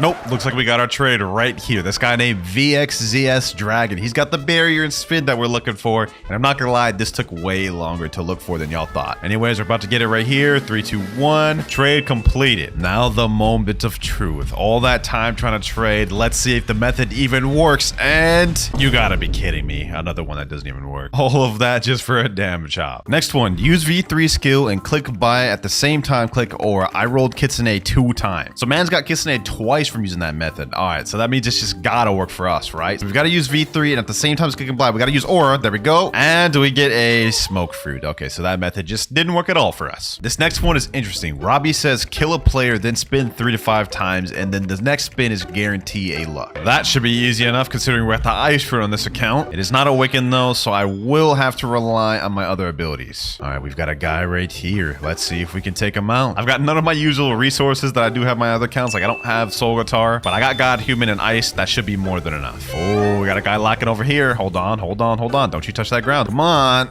Get him here. Oh, we actually got him. Okay, okay, okay, okay. Ice bird. Boom. Boom. Oh, I don't even have the moves of my God Human unlocked. Okay, okay. We got him under half. We got him under half. This is good. This is good. I only have one of my abilities from God Human, so that is actually going to be tough to kill this man's. Oh, he got me with the dough ability. Ooh, let me hit it with Ice Bird. No, I just jumped straight into that. I just jumped straight into that. Okay, okay. Let me see. Ah, you got me with this piercing clothesline as well. We're going to have to hold this. We're going to have to hold this. All right, let me Ken. Ooh, we got him there. We got him there. We got him there. Ice Bird. Boom, boom, boom. And we got him. 8.9k bounty. I honestly did not think we were going to be able to get that kill, but somehow the unawakened ice cooked. Now we've just got to spin 3 times, and then the 4th spin will get exceeded luck, he said. All right, first spin. Here we go. It's probably not going to get something good because he said the luck's not supposed to kick until the 4th, but oh, sand fruit. Okay, okay. That's not bad. That's not bad. 2 more spins to go. Spin number 2. Let's see if our luck has upgraded at all. And okay, a chopped fruit. I'll chop fruit. All good though. All good though, because after the 3rd spin, that is when our luck should be upgrading and increasing. All right, now spin number 3. Will this work? Nope. We get a spin fruit. But he said after spin 3, that's when the luck kicks in. So this next one has to count. Here we go. The final spin of this trick. Will it be a waste of time, or will we actually get a fruit upgrade? Let's see. Come on, Zeolas, please. Oh, a dark fruit. Okay, I think this is actually the best fruit we've gotten in the video so far. Still not a mythical though. Next from Kurisu, they say equip the protagonist title and roll. With that title, Zeolas will know you stand on business. I like your thinking, Kurisu. The only question is, do I even have the protagonist title on this account? Only one way to find out. All right, here we go. Let's look through the titles. I don't even know where it's at. We're just gonna have to keep scrolling until we see it. So far, I don't have any. This account only has 61 out of the 177 titles. Luck of the draw, unstoppable force. Oh, the protagonist. Defeat 2 or more players at the same time. All right, all we have to do is enable that. Let me tell him I'm the protagonist. Yes, sir. A certain dominance over this man. So now he's gotta give me a good fruit. Come on. We get a bomb fruit. That did not work whatsoever. Just because that one didn't work doesn't mean that the next one won't. Next one though, defeat a sea beast with only rocket, then roll fruit. Really? Y'all really want me to do... Okay. I guess this video is testing out y'all guys' methods. Now, the only issue is I literally have 1 mastery on this account with Rocket, so we gotta go on a little bit of grinding, boys. Let me get this NPC here. Rocket Fist. Oh my god, this only did like a quarter of his health. Let me hit him again. Boom. Boom. There we go. Let's see how much mastery we get off of that. All right, we unlocked our next ability, Airstrike. All right. We only need 75 mastery to unlock the last ability. That's actually not that bad. Let's just quickly pack up this next one here. We should get our 3rd ability out this guy. And Missile Fist. Come on. Damn, only 39 mastery. All right, what if I just bunched all these boys up together? Nah, I just hit them all with the Missile Fist. Boom. There we go. 52 mastery, Rocket Crash. That's really all we need, to be honest. I don't need the last ability. All right, let me get my boat, Grand Brigade. Let's sail out to sea. Hopefully this don't take too long to fight a damn sea beast. It's been maybe 3 minutes, still no sea beast, so I'm gonna start moving. I heard this increases the chance of them spawning. Uh-oh, we got some ships right here. All right, let me just quickly take care of these ones. It's kind of annoying me, I'm not gonna lie. They're trying to take down my ship, boys. Trying to prevent me from farming these damn sea beasts. Here we go, Missile Fist, boom, Airstrike. All right, there we go. Low-key, I should have went the 3rd sea for this because the 2nd sea beasts they just never want to spawn. I sense a disturbance in the area. We have a sea... Oh, okay, he's actually kind of packing me up. The guy said I had to solo him with Rocket. He didn't say I had to only use Rocket. We're gonna be using our God Human moves. I ain't gonna lie. I ain't gonna lie. Because there's no way I'm about to fight this man with only Rocket. Let's see how this goes, though. Let's see how this goes, though. Missile Fist. 2,300 damage. That's not enough. That's not enough. Does my Rocket Crash even hit him? Let me see. Oh, it does. Perfect. Perfect. Oh, I'm dying. I'm dying. I'm dying. I don't even know if I can solo this thing, bro.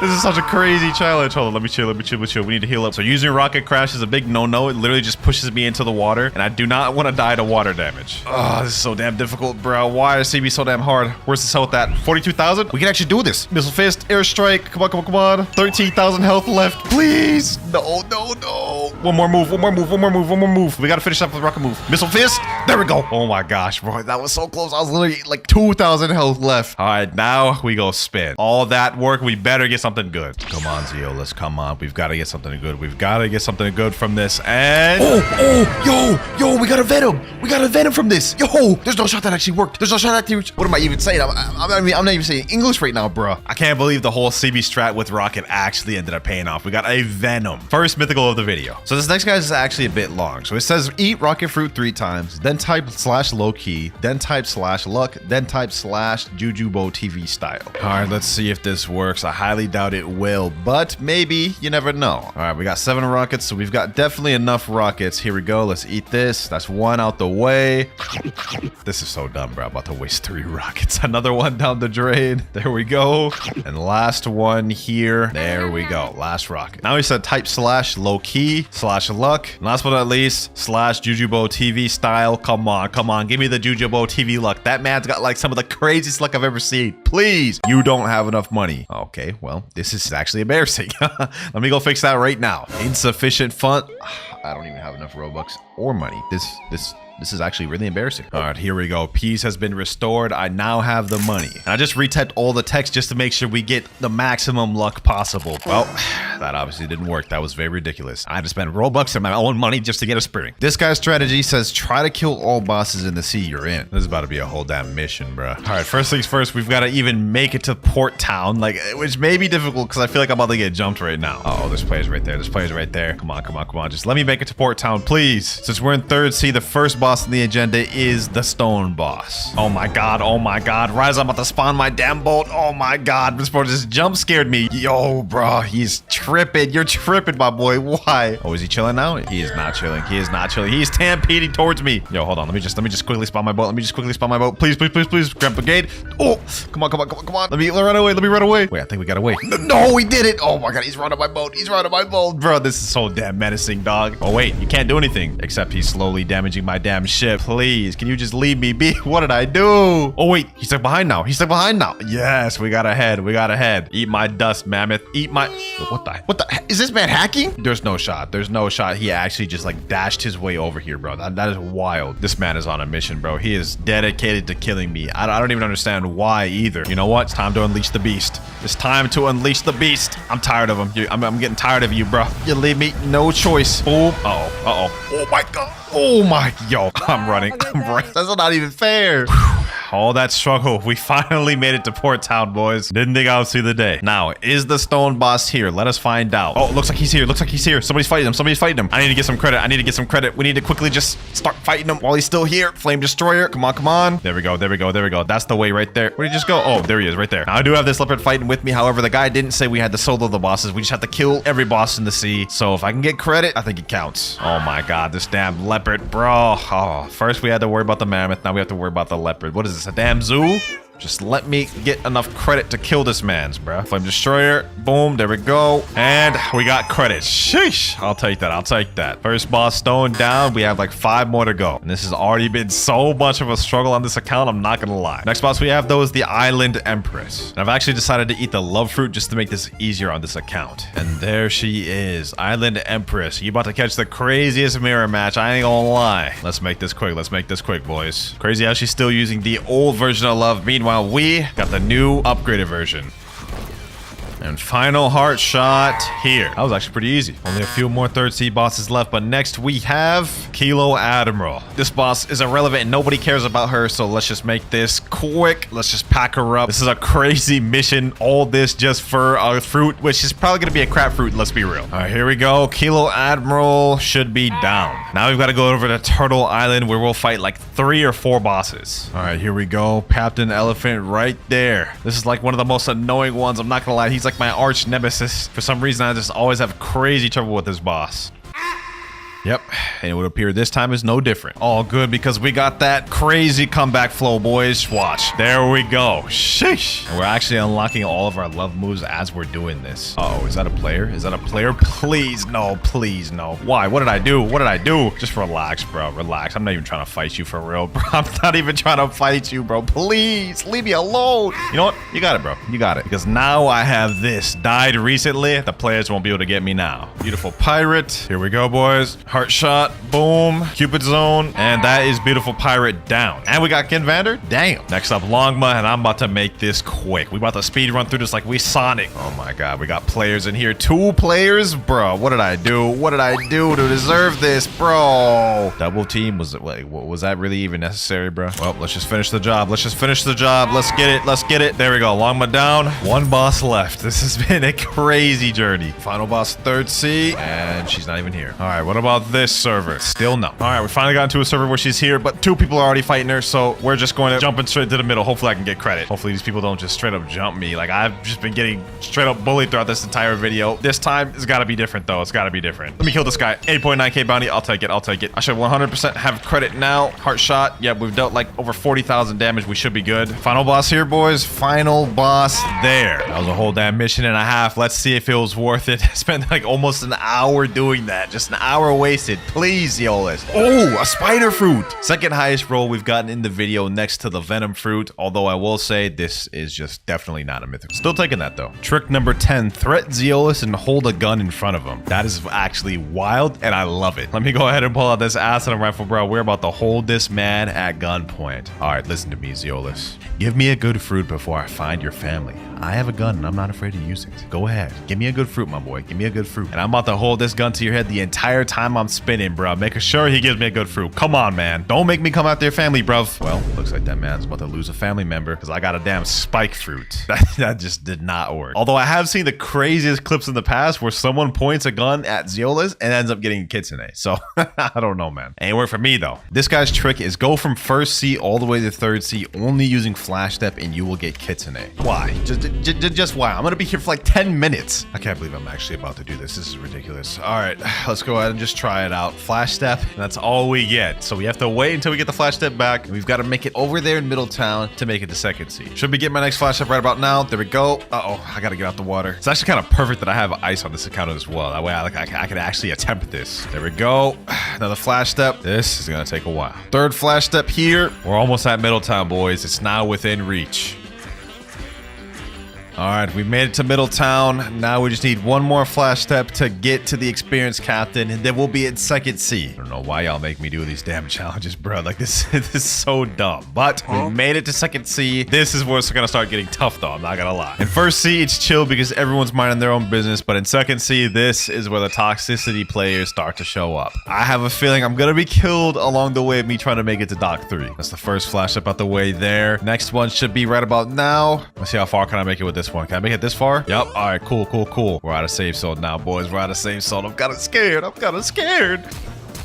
Oh no, a god has arrived, Castrina.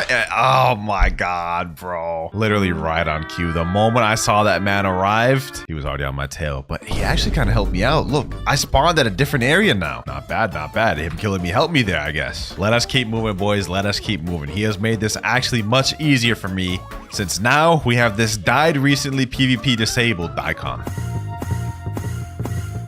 All right, we've just made it to the cafe, which is a checkpoint. So if for whatever reason I end up dying, we'll spawn back here.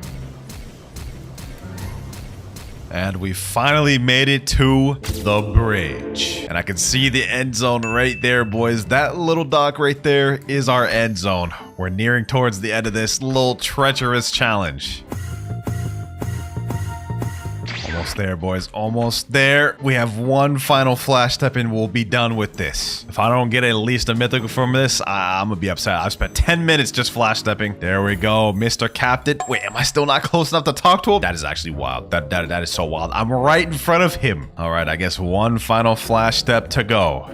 There we are. Now, let's head to third sea. All right, we're in Port Town. It's done. Now, all he said we had to do was flash step to third sea. He didn't say we had to make it to the Gacha in third sea, so I'm about to fly my way over there. All right, here we are, floating turtle. The Gacha awaits us. I feel like we did all that just to get a common fruit, man, but you never know. Maybe the Gacha could prove us wrong. Yeah, it definitely didn't prove us wrong. All that 12 plus minutes wasted for a spike. This guy here says, do any fruit transformation and roll, you will get a mythical. Yeah, I think I can do that. Now, unfortunately, on this account, the only fruit that I have that has a transformation is the rubber fruit, and I'm almost certain this has 0 mastery. Matter of fact, let me just go ahead and check. Let's see how much mastery this has. I am not confident whatsoever. Yeah, 1 mastery. Okay. Give me 1 sec, boys. And boom, 225. We got the transformation. Now let's head back to the gacha. What's good, Zeolus? Got something to show you, my boy. Let me show you this transformation. Sheesh. I'll give me a damn mythical fruit before I use this jet pistol on you, bro. Don't make me do it. Don't make me do it. I'll aim it this way for now, but if you don't give me a mythical, I will hit you with it, bro. I will hit you with it. And, well, we ended up getting a dark fruit, which is not bad, but it is not what I asked for. This next one's a bit of a long one. He says, go reset your Buddha on the first sea and walk all the way from first sea to third sea, starting from pirate starter to floating turtle. PvP a player and win 1 time then trade someone a rocket for a mythical. I tried it and I got T-Rex. Now that is a stupid amount of stuff, but we gonna do it. All right, we're back on my main. First thing I gotta do is head all the way to 3rd Sea. Wait, what the heck? Yo, what happened to bro's pants? Yo, experienced captain, what are you doing? And you too, Sea Captain? Dog, they out here freeballing it? Like, bro, what did I miss? Anyways, now we are in 1st Sea and I've got to reset a physical Buddha. Do I even have one? I do not have one. Okay. I know this is a complete trade, but I need to get through this video, bro. It's 5 a.m. I don't even care at the moment.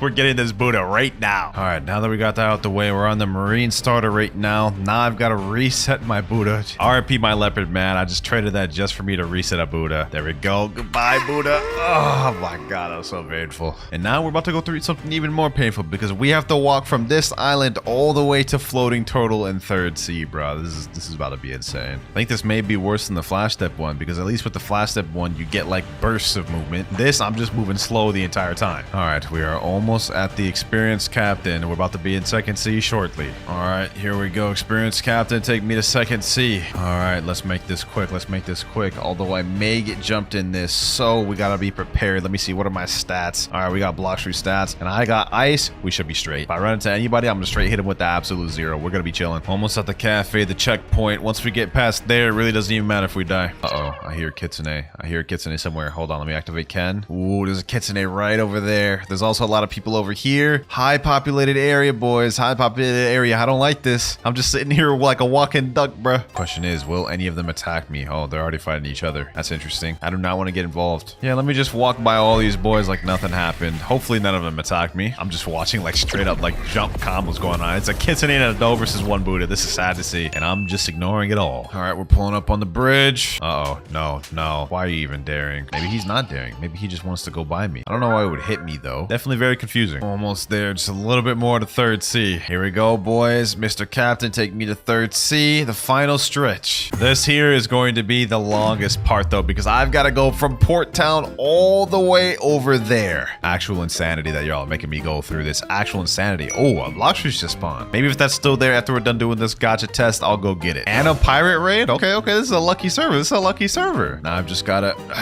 endure all this by walking. Oh, a 9.5 million bounty player just joined. Let me go ahead and pre-prep. First do katana. Let me equip that soul guitar. We're ready. Uh-oh, there he is right there. Their man's is right there. This is not good. Don't even do it. Please don't do it. Oh my God. I didn't want to have to do it to you, bucko. Why do they always make me do it? Hold on. You know what? Forget it, bro. You leave me no choice. Bro. You want to do this to me? I'll go back to my placement beforehand, boys, but I'm not about to let this boy just kill me and reset all my progress. I'm about to pack him up and ship him out. You ain't like that. You ain't not like that. Icebird, boom. Let me hit him here, boom. Yup, you're getting packed. Get him there. Don't run now, bucko. Do not run now. You're not the only one I can go V4. Boom. GG. 17k honor. You should have left me be, bro. Now I'm going back to walking. We're almost at turtle. After we get the turtle, we then have to 1v1 somebody and win. Then we have to trade someone a rocket for a mythical, which is not even possible unless you do the permanent. And then we roll. Any second now. And there we go. The floating turtle text has appeared. So I'm going to say we officially made it to floating turtle, boys. It's time to pack someone up. And considering we're using the ice fruit, this should be very easy. I mean, we just beat a 9.4 million on the water. Looks like we've got a player right over here, huh? Let's get him.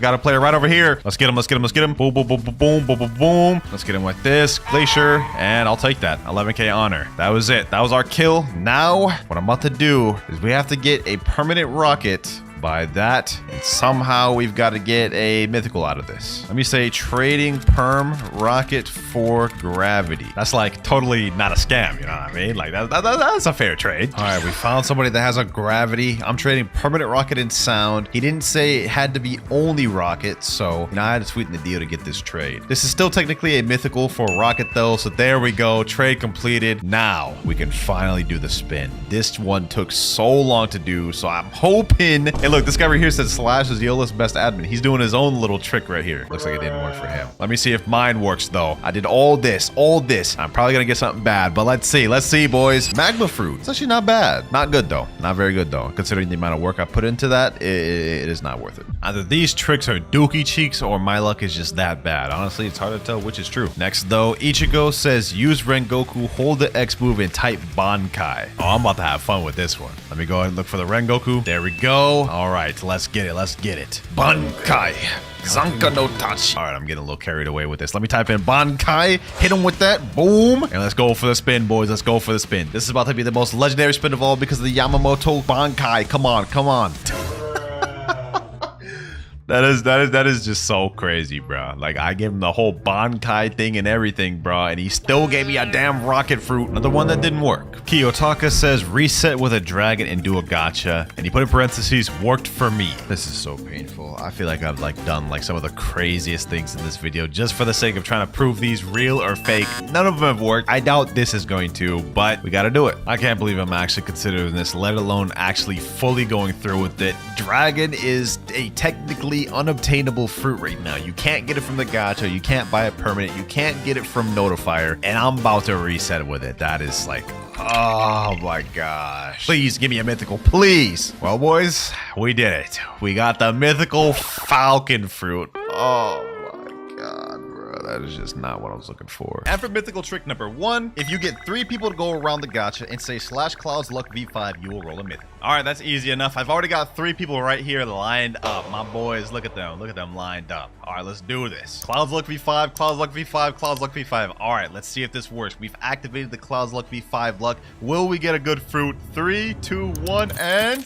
oh, yo, we actually got a legendary fruit, but we didn't get a mythical, so that definitely didn't work. That's not bad, though. Now, that trick may not have worked, but we have a bunch of others to test. And for the next one, sent in by Bukan Nara, he says, we're all dragon-related stuff. And he actually sent in a clip of him doing this. He literally has Dragon Talon, Dragon, Dragon Heart, and Dragon Storm equipped. He's doing a gacha right now, and let's see what he gets. He actually got Blizzard from that, so we should expect to get at least a legendary, right? My boy Mariah's account, he does have everything dragon-related. Dragon Heart right here, equip. Scroll down a bit, Dragon Storm, equip. Let's go to permanent fruits. We also got Dragon right here, equip. I'm gonna go with the Western. And last but not least, we have one more thing, and that's Dragon Talent. Let's go up to the Dragon Dojo, talk to my boy Uzoth. And you know what? I'm even gonna go a step further. We're gonna wear Dino Hood, and we're gonna go switch over to the Draco race. So we're literally full dragon down to the race. Draco right here. All right, let me spam a bunch of abilities. Let's see if this gives us some extra luck. And now we're ready. Gacha time. If we don't get at least a legendary for miss, this is crazy. 3, 2, 1, and we get a sand fruit. Okay, yeah, that just does not work. This next guy's strategy is if you kill a player using a mythic fruit, then reset with a mythic fruit, your next gacha will be a mythic. Well, I would hope so, because this is gonna be insane. I mean, I'm on my boy Eric's account right here. He's about to lose a mythic fruit. Hopefully he has something like a gravity. Let me see. Okay, he's got a gravity. Perfect. Now, the killing the person with the mythical fruit will be easy. I mean, I'm pretty decent at PvP. Let me see. What can I switch to? We got Doe. Oh, that's perfect. Actually, you know what? Let's go with Yeti. Let's make this easy. All right, now we gotta find somebody real quick. Let's see. Is there anybody over here? Nope. Okay, what about in Hydra? Anybody over here? Oh, there is somebody over here. All right. They didn't say we had to get bounty from the person we killed with the mythic fruit. They just said we had to kill someone with a mythic fruit. So I'm about to do it, boys. I'm about to do it. I'm sorry. You're level 1600, but we gotta do it. Arctic Clap. GG's. No reward level is too high, but we did kill him with Yeti. That's a mythical. All right, that's step 1 of the ritual complete. Next up, we have to reset with a mythical. I'm not going to waste any of Eric's good mythics. I'm just going to waste the gravity. I'm sure he's not going to care. And if he does, I'll replenish Eric. Fruit added to backpack. We got the gravity in our inventory. You know what? Just to make sure this does affect, we're going to reset it in front of Zeolus. Zeolus, you see this gravity right here, right? You see this. I'm about to lose this. You better replenish me with another mythic. Gravity down. Oh, that feels so painful to do. Now let's see if it works, ladies and gentlemen. Let's see if it works. And...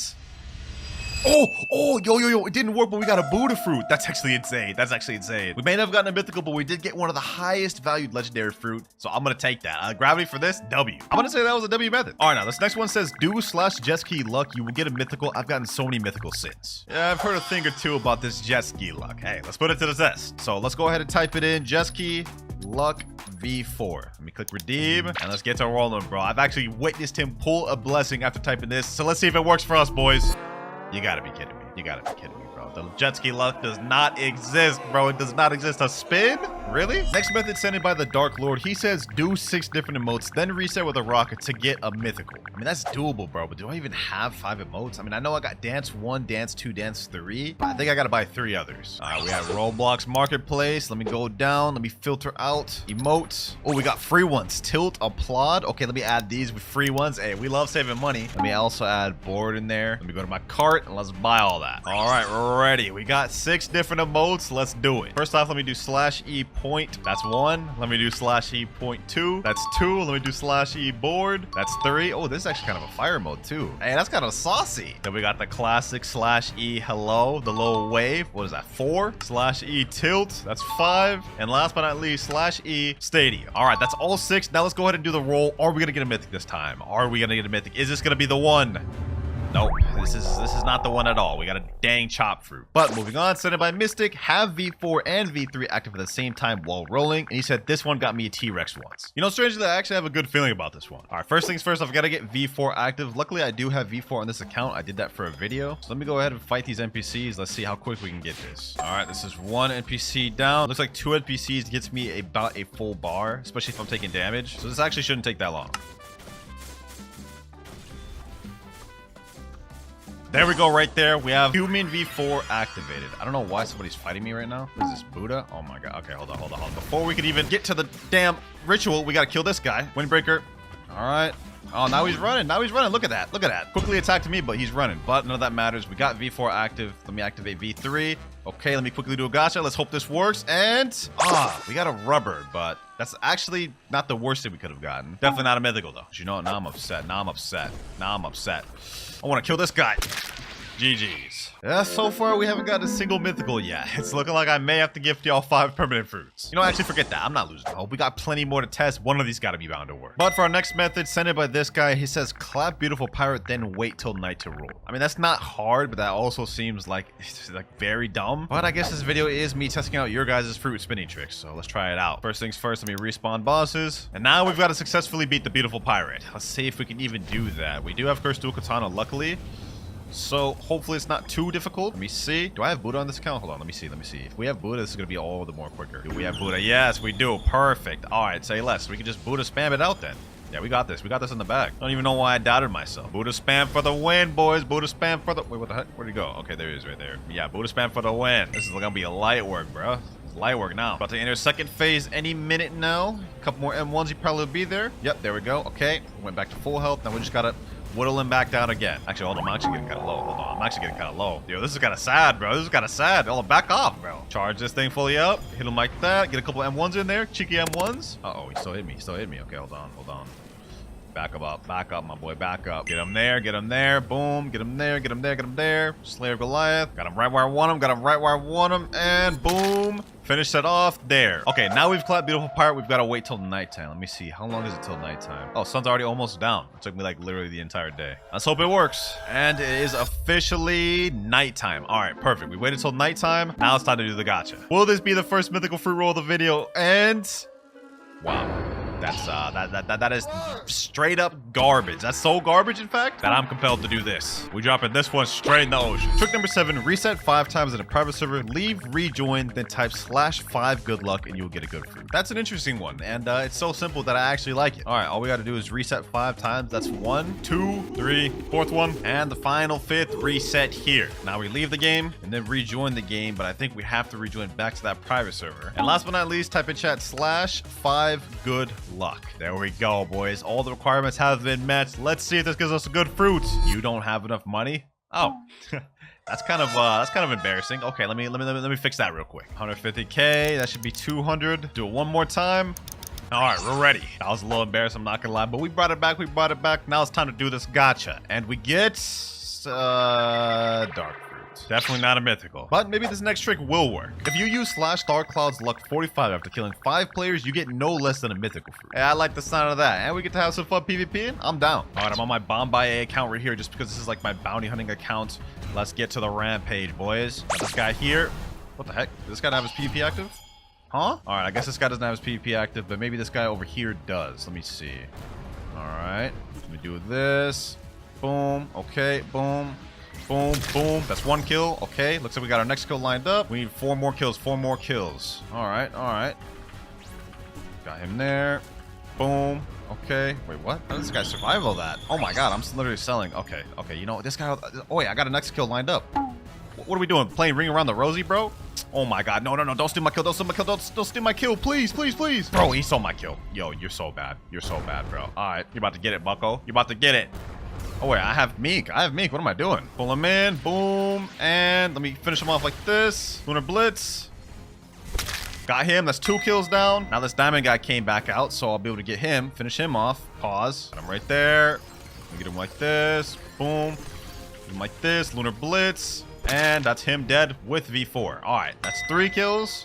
Boom, got him here. Oh my god, are we just playing like are we just playing like tag, bro? Like tag you're it? Like I kill one of them, then the other one comes back. Then I kill the other, and the other one comes back. But you know what? That's actually perfectly fine with me because then that means it makes my life all the more easy. 4th kill there. There he goes. This guy. There this guy strikes again. There this guy strikes again, bro. There this guy strikes again. I can't believe my eyes. I can't believe my eyes. Okay. Well, you know what? You know who else I'm tired of? This damn diamond user, bro. It's like they're just playing tag, bro. Like, tag, you're it. I'm just gonna go after you now. Oh my god. Why? Okay, you know what? I'm Blox Fruits stats? No wonder I'm struggling, bro. Oh my gosh. No wonder I'm struggling to kill him. Hold on. I understand it now.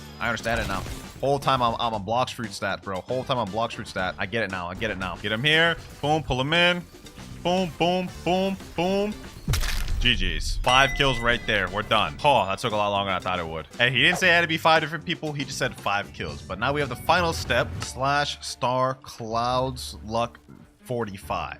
All right, we typed that in chat. Now let's go ahead and do a gacha. If we don't get a mythical fruit from this, as much time I just wasted killing those boys, I might be upset. And, a flame fruit. Yeah, you know what? I could have gotten worse, but this is also like pretty damn low for what I could have got. You know, I'm gonna do a good deed. I'm gonna give it to this guy right here. You enjoyed that on S930. Next glitch, this guy says if you give someone a fruit worth over 1 million, you have a 100% chance of getting a mythical. All right, you know what? Let's go ahead and test this out. Let's hop into the server right now. I'm hopping on my 30 million slot. That way everybody knows I'm in here. And he said 1 million value fruit. Let me see. What could I give somebody? I'm assuming the higher you give it, the better value you get back from a gacha. So I'm gonna give someone low key. I'll give away this dough fruit. I'll give away this dough fruit. Let me sit down on his trade table. Let's see what this guy offers for me. Whatever he offers for my dough fruit, I will accept, even if it's a bad trade. All right, I've just put my dough fruit. He put the mammoth up. This is actually a massively L trade, but I will accept it.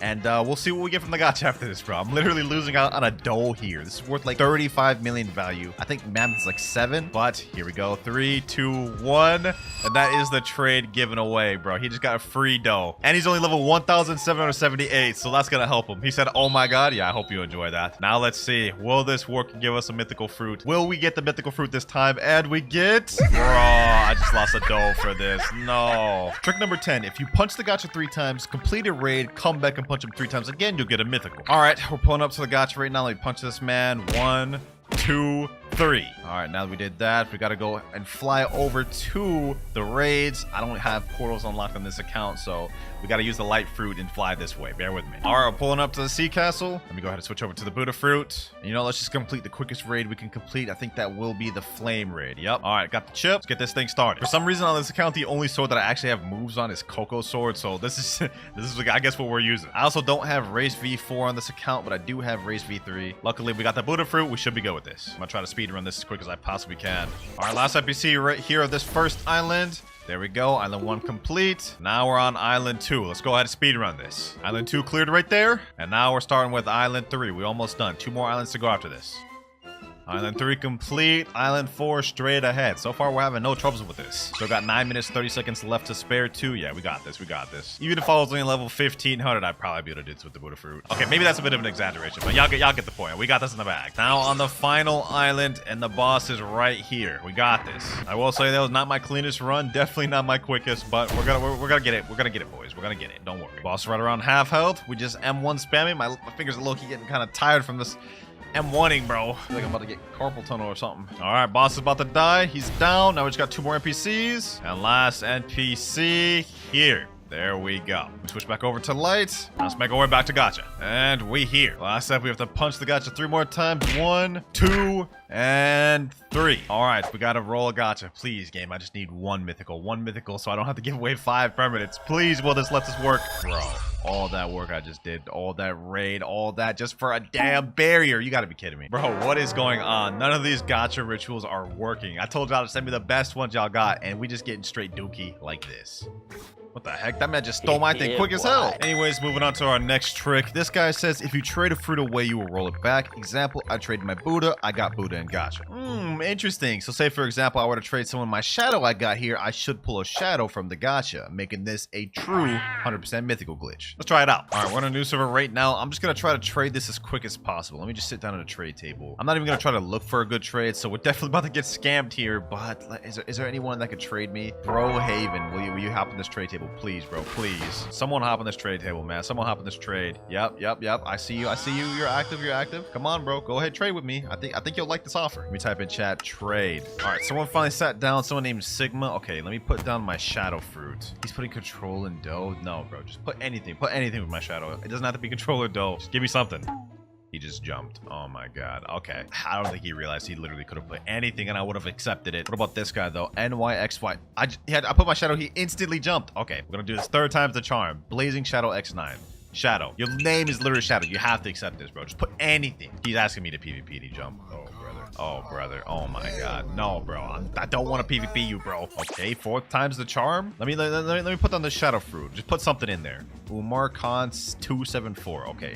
Sound dark. I'll accept this, bro. I didn't think it'd be this hard to find a trade, but we're low-key scamming ourselves out of this shadow right now. I hope it pays off when we get something, at least a mythical from Gacha. All right, there we go. That trade is done. Now we do it in the Gacha, and we should get a shadow fruit back. Let's find out. Please, game dog. This is like the 4th sand we've got in this video. Glitch number 12. If you spawn a terror shark and die to it before rolling, you'll get a mythical fruit. So you want me to go out of my way to try to search for a terror shark, spawn it, just to die to it. Oh, brother. You know what? I told myself I'll test them all out for this video, so you know what? I guess that's exactly what we're gonna do. All right, well, you know what? Let's just give it a whirl, boys. Let's give it a whirl. Quickest way to get a terror shark to spawn is being in danger level 6 in the ocean. Right now, we're in danger level 1, which has a low chance of spawning anything. Higher levels you go, the more chance you have of spawning things. But also, terror sharks are kind of decently rare to spawn, so this may take us a bit. Danger level 5 right now, and danger level 6. All right, we now have a high chance of getting a terror shark to spawn. We just gotta wait. Heck, did I just get a haunted ghost ship? What the...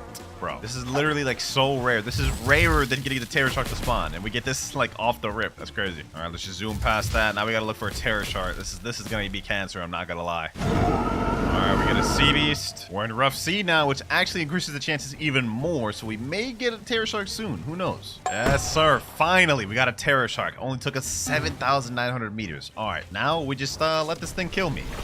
Go ahead, get me, terror shark. I'm gonna let you kill me fully. We ain't even gonna die to water damage. All right. I ain't gonna lie, you're taking too long, terror shark. Is this 3 terror sharks? Look at this. Oh my health.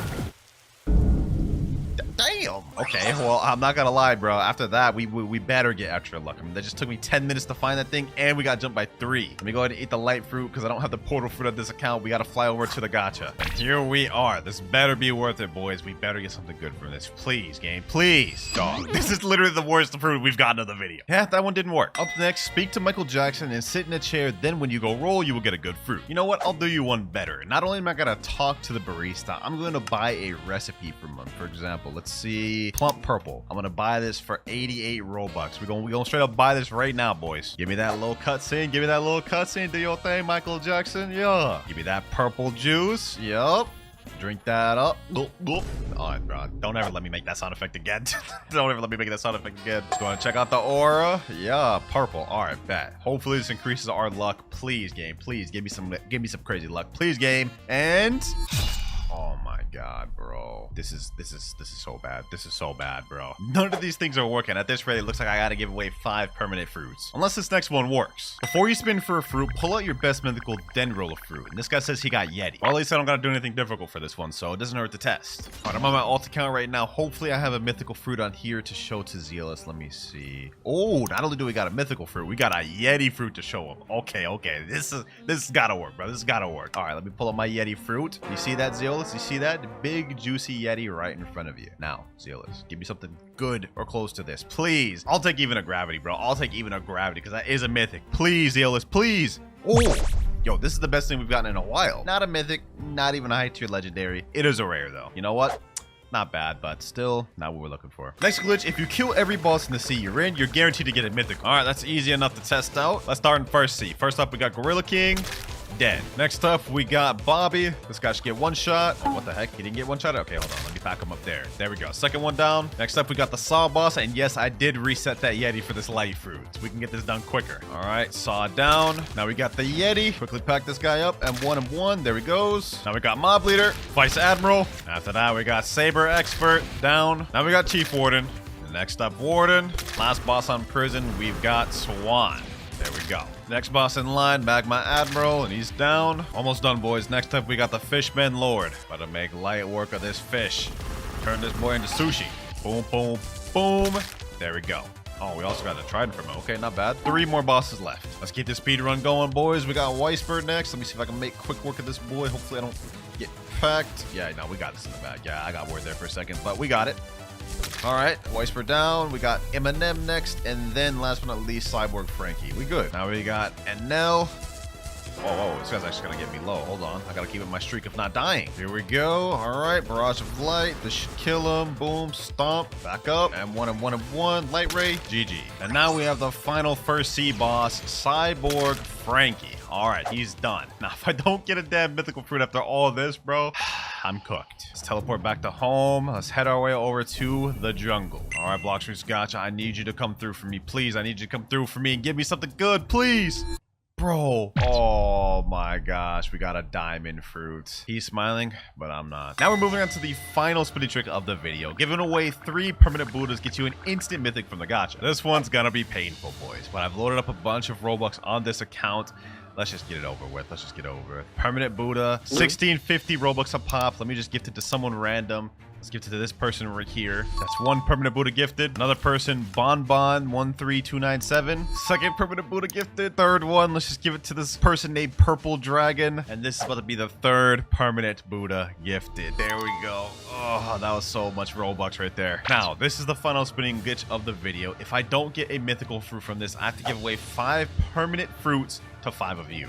Let's see, boys. Let's see. Does this one work? Does this one work? Can we end this off on a bang? And we get a magma fruit. No, bro, that's insane. That is so crazy. Yeah, not a single mythical fruit gained throughout this video. None of these methods work. They're all fake. And for the first myth, apparently Cyborg V3 can one-shot a boat. So to do this, I'm gonna have one of my friends summon a boat. Normally this ship has 1,200 health. Let me activate V3, and damn, that thing didn't even last at all. So it took care of that ship easy. We're gonna see if this can one-shot the biggest ship. This is the boat that has the most health in the game other than Beast Hunter, 2,500. Let's see if Cyborg V3 takes this out, and oh, this one's surviving longer, and it's still drowned. Okay, wow. So this myth is true. Cyborg V3 actually does one-shot a ship. Now, that was a pretty cool myth, but for myth number 2, apparently if you use Parallel Escape while standing on lava, you take no damage. So now let's try it with Parallel Escape. Let's see if we take damage on lava, and we very much do. I am dying quick, bruh. So that myth is false. That was just not true at all. Myth number 3, the age-old question. Do you get better fruits the higher sea you're in? Now, to start this off, we're gonna head over to first sea, do a gacha. Then we'll go to second sea, do a gacha, compare the first versus second sea, and lastly, we'll do third sea. Me personally, I think this is fake, but we're about to find out right now, boys. First sea, let's see what we get. And we got a spike fruit. Yeah, that's pretty dookie, bro. That's dookie. Now let's head back to second sea. I got my friend Jason about to do a gacha right here. Let's see what he gets. He said best fruit, spike. Damn, he got spike too. That's crazy. So far, this myth's looking false, but I guess we're about to find out on third sea. Got my boy Husky doing a gacha, and let's see what he gets. And no shot. I ain't gonna ask you to drop it, man, but that's actually kind of crazy. Blizzard for the third sea, a legendary fruit. Even though technically third sea had the best roll, I'm still gonna say this myth is false because first and second sea there was literally no difference. It's just 100% luck based. So myth false. Myth number 4, portal parallel escape can negate water damage. All right, let's activate it. Parallel escape. Let's go in the water. Let's see. Oh, there's no damage. The moment it ended, I started taking damage again. Nah, that's actually fire. Let's see that one more time. All right. Parallel escape. Yeah, no damage. Look at that. That's kind of crazy. Now that one surprised me, but let's see if this next one will. For myth number 5, apparently the more mastery you have, the more damage you'll deal with weapons, fighting styles, or fruits. All right, now to test this out, what I'm going to do is I'm going to equip one of my lower mastery weapons like pipe or something. Now that we have equipped, let's go ahead and do an M1. Let's see how much damage this does. M1, 1,398. Now what I'm going to do is I'm going to kill a bunch of these NPCs so we can get our mastery up, and then we'll check the damage then. We're at 83 mastery right now. There we go, last NPC there. Now we're at 107 mastery. That's about a 20 mastery difference. Let's see how much gone up. Oh look, 1,410. That myth is actually true. I never even knew about that. The more mastery you have, the more damage your weapon, fighting style, or fruit deals. Myth number 6. If you start a raid while in combat, you can PvP inside the raid. So let me tell my boy, come to Sea Castle. There we go, we're in combat. Let me go ahead and buy a raid ship. Let's see, are we able to PvP? No, we're not. We're still allied. Now, that raid myth wasn't true, but let's see if this next one is. Apparently, if you're sitting in the raid boat, when the raid ends, it'll bug the game. Right now, my boy's on the 2nd island, so we'll see when he finishes. 3rd island down, 4th right there. And now the moment of truth, boys. Is this myth true? And, oh, yo, it took the boat to the land with me. What the heck? Wait, it just disappeared. Okay, well, that glitch only lasts for a second, but I would say that is true, bro. That is actually weird. I don't think you'll ever use that myth, though, but it's still pretty cool. Myth number 8, if you use DoZ on the ground, it'll fling you up. Now, if we go ahead and equip Doe and use missile jab, you guys can see it has a little bit of pushback when you just use the move in general, but apparently if you aim it at the ground, it'll fling you up in the air. So I guess let's find out. All right, here we go. Let's aim it down. Boom. Oh, damn, that actually kind of flings you kind of high up in there. Okay, myth true. Next up, if you hold Superhuman X and equip another fighting style while holding it, it'll make you stuck forever. Gotta say goodbye to my electric claw fighting style. Let's talk to the martial arts master. There we go, Superhuman. Let's hold Superhuman X while trying to talk to Sabi. Huh, it doesn't even let you. All right, well, I tried it on Sabi. Let me see if it works on any of the other NPCs. Let me just try this real quick. All right, there we go. I'm holding Conqueror gun while talking to this guy. Let's switch to Death Step, and it worked. I'm stuck. What the heck? Yo. Okay, so this myth is actually true. If you do that, you literally just become stuck. Now, that was pretty cool, but I think you'll like this next one even more. We all know about the mansion in 3rd Sea, a place where people can be safe, or so you thought. There is actually an area in the mansion where there is not a safe zone. Apparently, if you go up these stairs and go in this upper left corner, there will be no safe zone there. You guys can see the safe zone over here. Let me jump up. Now there's no safe zone. Okay, hold on. So I should be able to hit my friend, right? Let me see. Oh, I can actually hit him. That myth is true. Now, we all know about the Buddha shift glitch, where you unshift the Awakened Buddha, quickly switch over to a sword, and now you have massive swords which have increased hitbox. But apparently, for this next myth, it works for guns as well. Now, normally when you go to Buddha and you pull out a weapon, you guys can see it's still pretty small. I don't even know how this is going to work, but let's go ahead and try it. We shift, unshift with the gun. Oh, wait, hold on. That does look like it got a little bit bigger. Not as big as the swords, but look, that does look kind of bigger. Let's look at the size right now. You guys can see. Let's put it away, pull it back out. Yeah, it got like 5% bigger. Let's try that with a different gun, though. Let's say Kabucha. All right, let's try it again. There we go. Oh, wait. Actually, this looks kind of big. Hold on. Put it away. Pull it back out. I think it did get slightly bigger. I can't really tell, but to me, it looks like it got slightly bigger, so I'm going to say true. But let's see if this next myth is true. Apparently, Control Gamma Rush can hit players in the safe zone. So in case you guys didn't know, when you use Gamma Rush, it hits anyone inside of the room. So the theory here is that we hit somebody outside of the room with Gamma Rush, and it should hit players inside the safe zone as well. So I got my friend Mirage here. Let me go ahead and hit him with the Gamma Rush.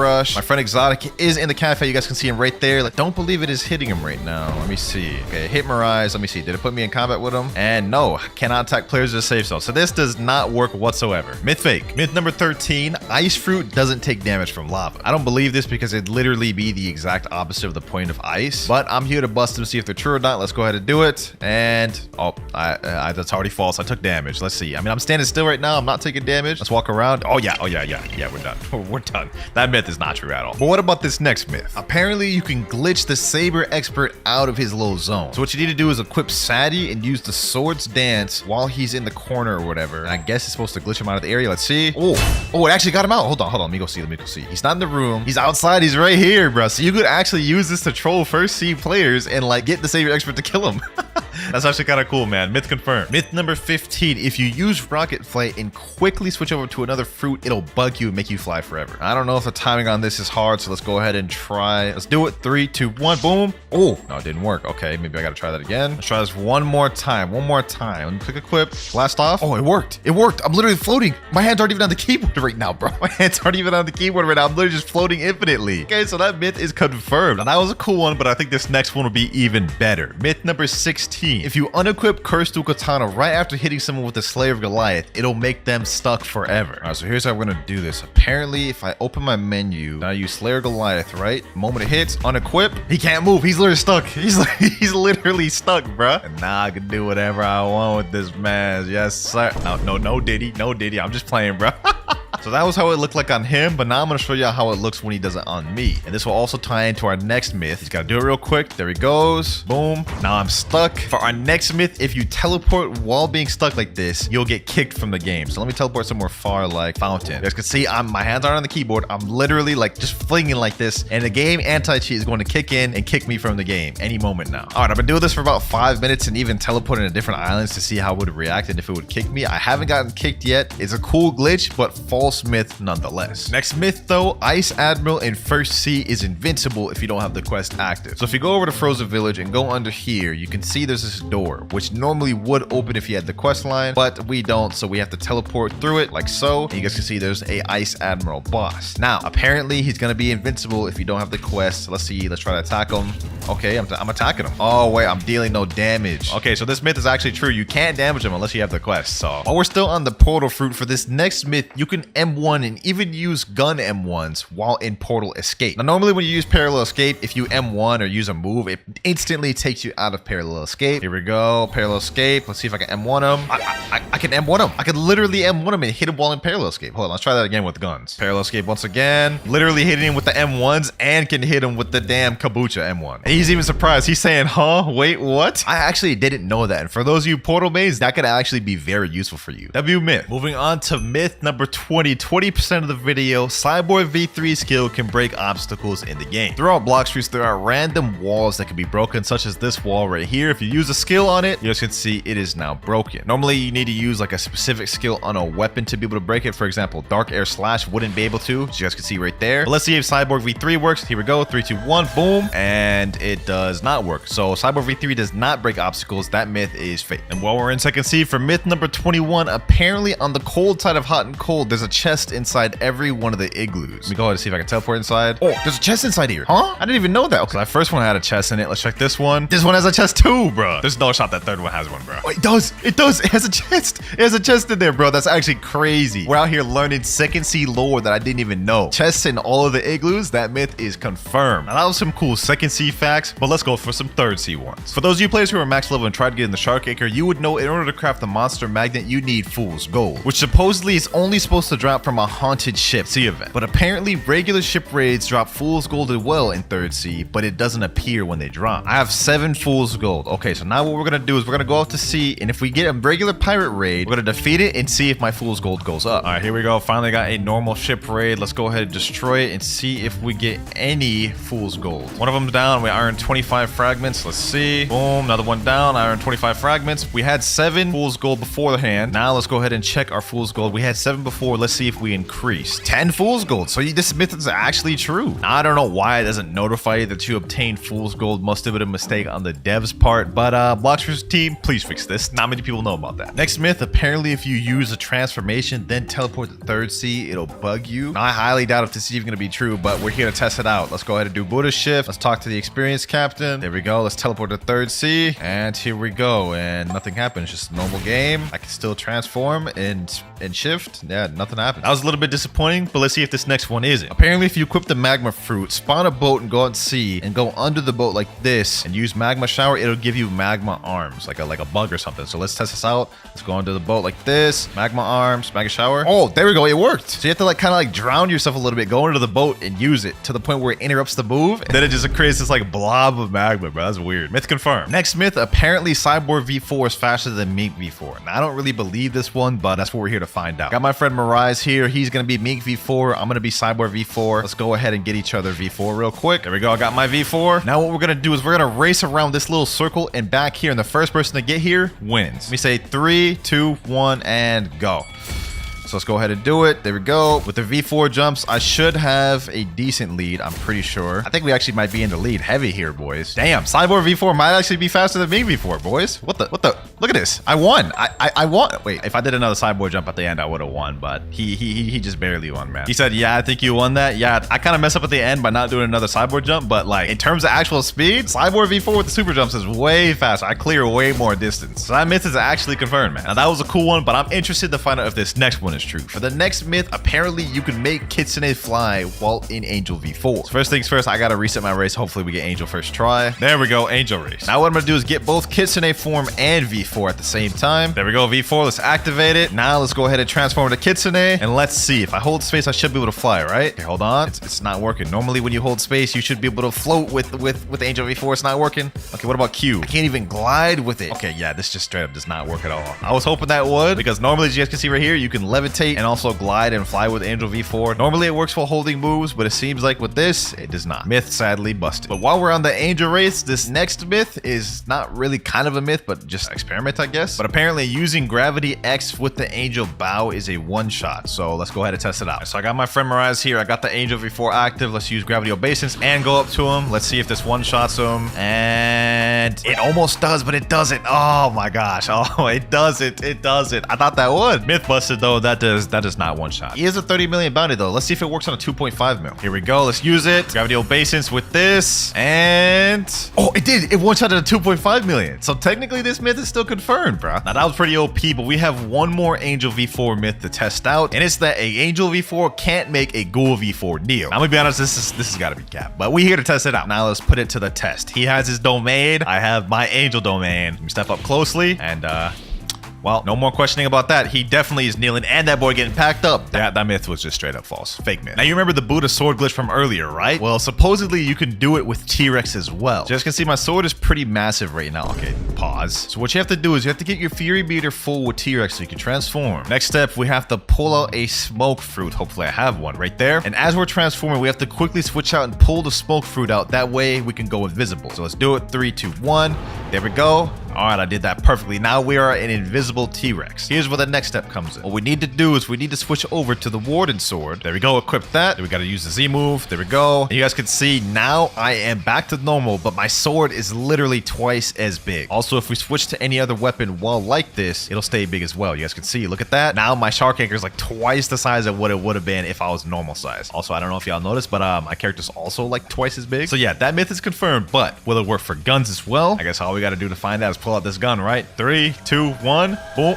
The gun is still small. Okay, so yeah, this does not work for gun. That myth is false. Now, we all know the rubber fruit is immune to rumble, right? As you guys can see, I'm not getting hit by this lightning. But apparently, the rubber fruit is also immune to pole V1 and V2 moves. Let me tell my friend, go ahead and equip pole V1 and try using a move on me. Go ahead, use a move. Okay, no, I still got hit by that. What about the second move? Yep, still got hit by that too. That's a little surprising. I thought I wouldn't get hit since it's lightning, technically, but maybe I'll still be immune to pole V2. Let's find out. And I am not immune. Now, that didn't work, but let's see if this next one does. Apparently, if you use El Diablo on Soul Guitar, it has life steal capabilities. So let me tell my friend to come here real quick. Get me low, my boy. All right, there we go. There we go. That's good enough. That's good enough. We have 2,700 health. I'm going to use El Diablo and let's see if my health goes up. Oh, it is going up a considerable amount. Damn, it just jumped up to 4,000. So that myth is actually confirmed. And while we're on Soul Guitar, this next myth may be interesting. Apparently, if you teleport to Haunted Castle, go over to the living skeleton and hit them with the Soul Guitar M1, it'll actually heal them. I don't believe that at all, but let's go ahead and just test that out. Let me get this boy low real quick. Let me hit him with the M1. No, it's still dealing damage. It is still dealing damage. I don't know who came up with that myth, but that is just not true. Apparently, you drown in water twice as fast when you have sand activated. Now, to test this out, we're gonna go ahead and do it right now without sand. Let's see how quick I drown. I would say this is probably about like close to 10 seconds around there. Now let's go ahead and equip the sand fruit and see how quick we drown now. In the anime, canonically, sand is twice as weak to water than most other devil fruits, so they should make sense. Let's see. Oh yeah, that is quick.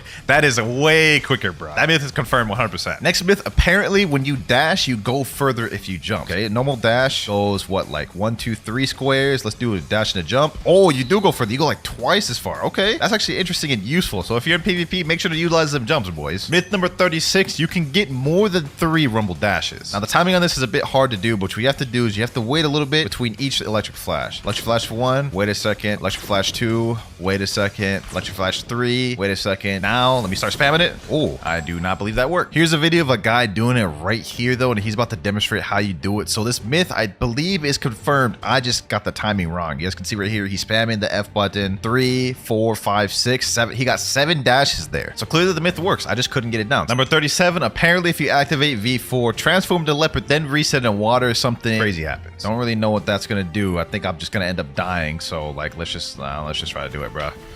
Okay, and I don't think anything happened. That myth is just false. But let's see if this next one isn't. Apparently, you can make a fruit invisible. And what you have to do is you have to reset, and as you're resetting, you drop the fruit, and apparently it'll become invisible. So what I'm gonna do right here, I'm gonna reset, boom, but I'm gonna drop the fruit. You guys can see I dropped that out of my inventory. It should be on the ground, right? In this exact area, I should be able to pick it up. Let me see. Let me go on the ground. Oh, I picked it up. It's invisible. It's in my inventory. It's in my hand, but I can't see it. Hold on, let me hand it over to my friend Husky. Let me see. Now he's literally holding the invisible fruit. That is actually kind of crazy. Now, apparently, Portal M1s can glitch you inside walls. For those of you who don't know what Portal M1 is, basically it's this right here. Now, I've never actually glitched inside of a wall with this, but let's go ahead and test it out here. Let's see. Let's aim it at this. Let's go in there. Oh, damn. I literally got that first try. So that myth is confirmed, bro. Like, there's no question about that. That one is confirmed. You can glitch inside walls with that 100%. Next myth, apparently if 2 T-Rexes use the C move on each other, it bugs the game. 3, 2, 1, go.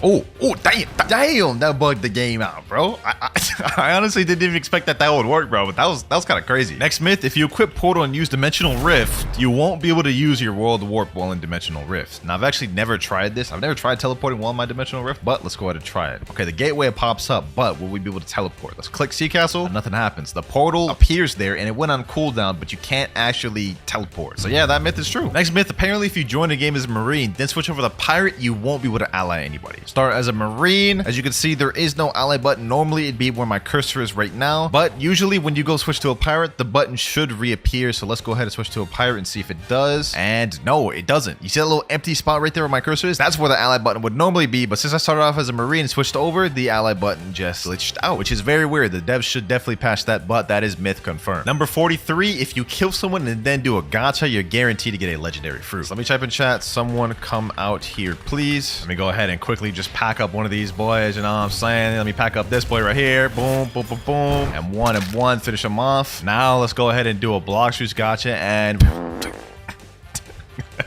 chop. That just did not work whatsoever, bro. 44, if you're Mink V4 and use Mink V3 while in water, it'll negate the water damage. There's no shot this works, right? Like, there's actually no shot. Okay, we're at the water. We have V4 activated. Now let me use V3. Yeah, we're definitely drowning. We're definitely drowning. That is 100% cap. Number 45, apparently you can use Control Gamma Rush outside of the room. If you hold Gamma Rush, wait like 30 seconds, eventually you will be able to move and use it outside of your room. You see, now my arms went down and now I can move, but I'm still holding it. My hand's still holding V right now, as you guys can see. What I'm gonna do is I'm gonna have my friend come over here outside the room. I'm gonna let it go. Boom, it activates, it hits him, and now the room is gonna teleport to where I'm at, right? Or I guess not. I don't know what the heck just happened, but it still did damage. You guys can see there. So yeah, that myth is 100% confirmed. And the last myth was true, but let's see if this next one is. Does the Gamma Rush glitch have infinite range? All right, here we go. I'm about to walk up to my friend Mirage. Go ahead, teleport me. There we go. Let's see if it works. Oh, it still works. It does have infinite range. It can be hit no matter where you are. Next up, apparently if 2 Gravity Cane users use Dimensional Grasp on each other, it'll bug the game. All right, so I got my friend Mirage here. He's gonna use his Dimensional Grasp at the same time I do. Go ahead, hold it, and 3, 2, 1,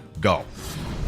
Yeah, nothing really interesting happened there. Okay, well, that myth is false. Now, it didn't work with Gravity Cane, but what about Midnight Blade? It's gonna be the same premise. We're both gonna use portal opening on each other and see what happens. All right, go.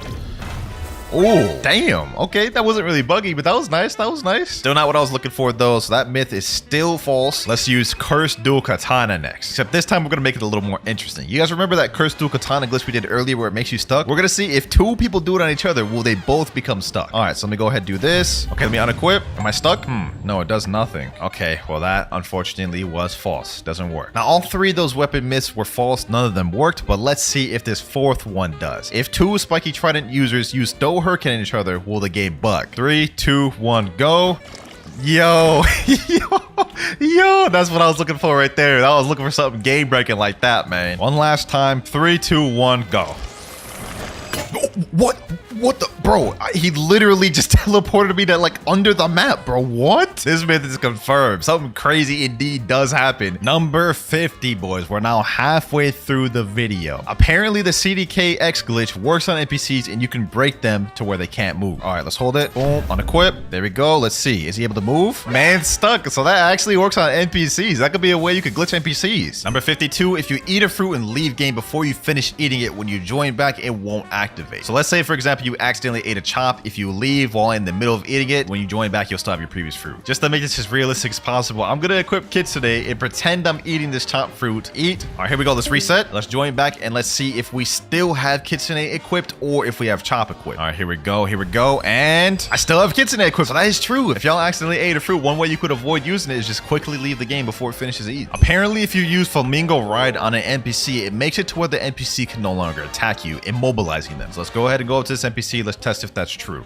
There we go. He's still attacking me. Hold on, let me see. Oh, that doesn't work. Hold on, let me see. One more time. Oh, wait, it does work. Don't really know why you'd want to do that, though. Now, it worked on NPCs, but for the next myth, does it work on bosses? Let's go ahead and go up to Bow and Hancock and let's use Flamingo Ride. And it doesn't look like it works on bosses. Okay, let's give it one more try. Yep, didn't even pick her up whatsoever. So that myth is false, but the first one is true. Next, apparently, if you go inside a Buddha, you won't be able to sky jump. So you guys can see right now, I can sky jump as usual, normal. Let me just go inside them, and now I won't be able to sky jump. You guys can see right there. For some reason, it's just disabled. You can't sky jump inside Buddhas. That myth is true. He said, what, you check it up there? What's it? Nah, bro. No Diddy, bro. No Diddy. Relax with the sus jokes. Next myth, apparently if someone summons a sea hunter boat and you go inside the boat like this and transform to Buddha, it'll make the boat fling. So let's go ahead and do it. Buddha. And it didn't really do much of anything. Okay, let's try that again. Maybe it's similar to the magma one where I gotta be under the boat. Let me do it like this. Under the boat. Okay, let's do it like this. Yeah, nothing's happening. I'm drowning though. I'm drowning though. Just let me know in the comments down if this is true, but for me, it's looking like a false. Next one, if you use lightning thrust while using the teleport to home feature, it'll make you fling. Teleport to home. I'm gonna equip E-Claw, and the moment it gets to 1 second, I'm gonna use lightning thrust. Oh, it's supposed to put me on land when you teleport home, but lightning thrust made it like fling me like up in the air. That was weird. Okay, that myth is confirmed. So earlier we couldn't sky jump inside of a Buddha, and that myth was confirmed, but apparently for this next myth, you also can't sky jump while inside of a boat. This one I think is a good one to try it out on. All right, so I'm gonna stand right here and I'm gonna try to Geppo. I'm spamming my Geppo. It's not working. Let me go a little bit outside of the boat and it's working. Let me go inside of it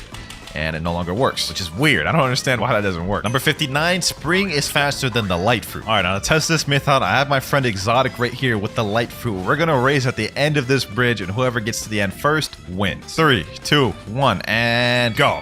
Boom. Ooh, we're actually winning. We're actually winning. We're actually winning, boys. Spring actually won.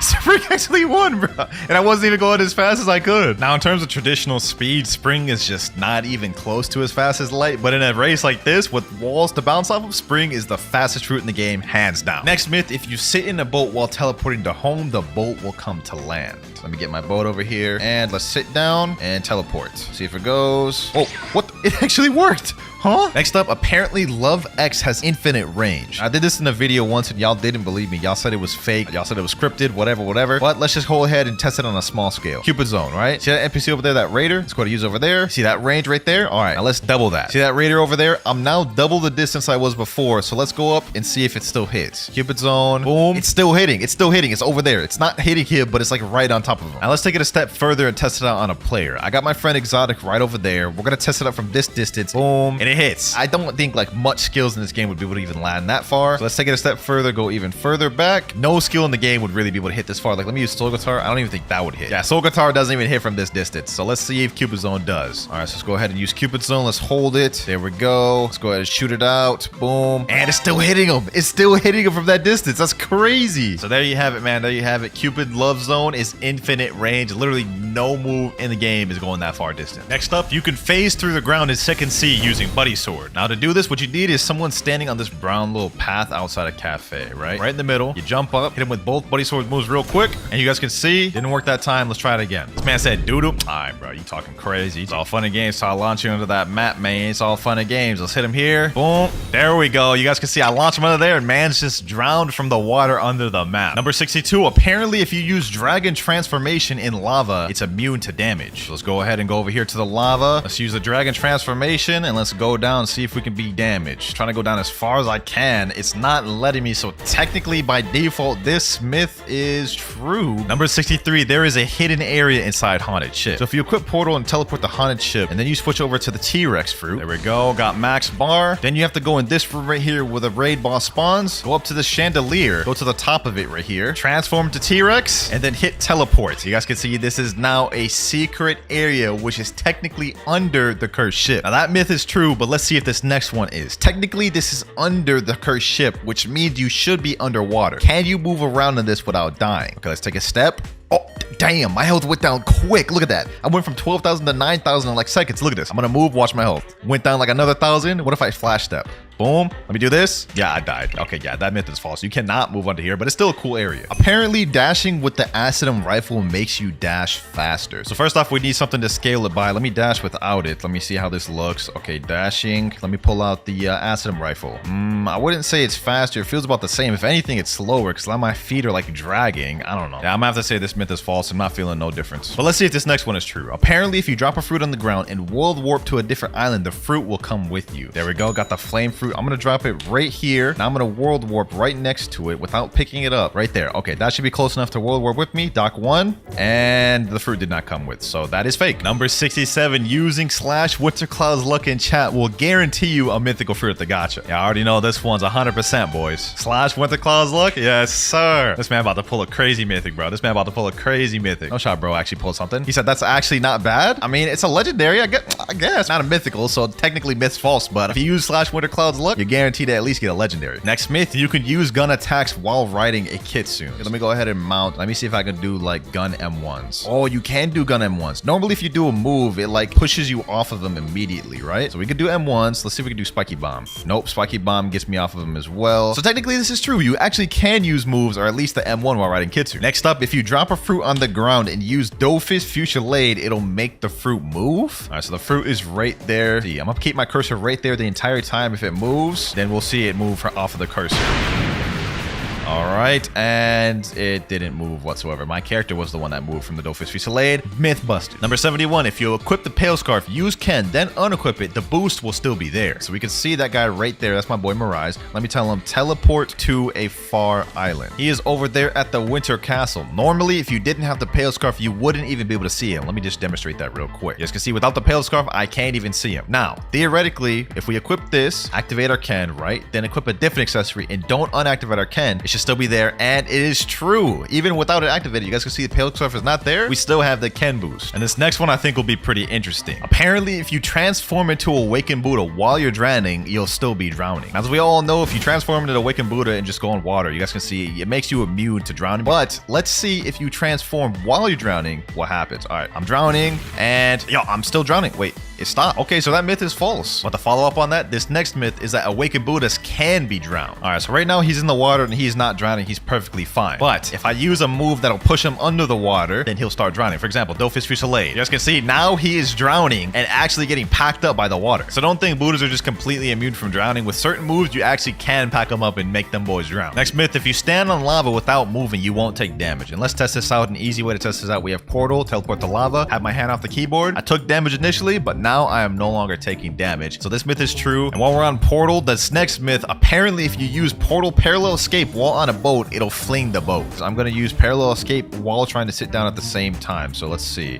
Parallel escape. One more time. Parallel escape. And yeah, none of it works. Okay, this myth is false. And continuing even further on the portal myths, apparently you can't use world warp and teleport when you're during a law raid. All right, now I'm going to get this raid started by fighting law like this. And then I'm going to try teleporting to cafe. Oh, it's true. You can. Next up, if you use the best friend move off love while fighting a sea beast, the sea beast will target the best friend instead of you. So we got a sea beast. Now's our time to shine. Let's see if he targets my best friend or me. Let's start hitting him. Oh, he is talking to my best friend. Look, he's shooting straight at my best friend. He's not even shooting me. He's straight up ignoring me. So this myth is actually true. Arthur, with that myth out the way, we have another one. Apparently, second CC beasts give more fragments than third CC beasts. So first off, we gotta go kill the sea beast we have here. All right, here we go.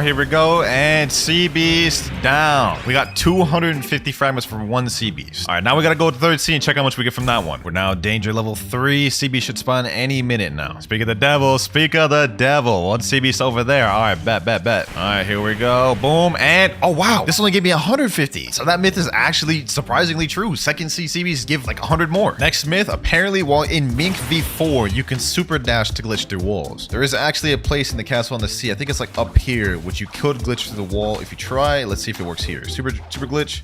Boom. Okay, it doesn't do it. Let me try this wall. Oh, it went through that wall. Okay, let me try it again. Boom. Yes, sir. You can glitch through walls with this. Two dragons using Draconic Claw on each other will bug the game. All right, I got my boy right here. We're going to hold Draconic Claw, and then when I say go, he's going to let it go, and we're both going to use it at the same time. 3, 2, 1. There we go.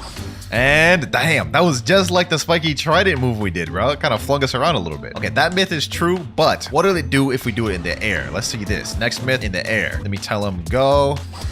Oh, okay, that kind of bugged it a little bit more. Next myth, you can't go up the stairs to the Temple of Time without there being a full moon active. All right, here we go. Now we got to talk to this guy right here, Mysterious Force. We are now in the Temple of Time. Now this you can go into without a full moon just fine. But if you open this lever, go through this little doorway, go straight across the hall, you guys can see there's another entrance over here. And you guys can see it is completely blacked out. As you guys can see, no matter how much I go up these stairs, I'm never going to end up getting to the top of it because it's not a full moon. Now you may be thinking that the myth is true because of that, but it's false. My boy Mirage is currently up there even though it's not a full moon, and that is because he has his race completely maxed out and have all the gears. If you have those two things, you'll be able to go up there at will, whether it's a full moon or not. So this myth is false. You don't need a full moon to go up there. Number 82, Unawakened Magma Ultimate does more damage than the Awakened version. I'm gonna try to aim it right so all of them hit too. Magma Meteors, boom. Okay, there we go. It's doing a lot more this time. 3,597. Now let's go do the Awakened version and compare. Awakened Volcanic Storm, boom.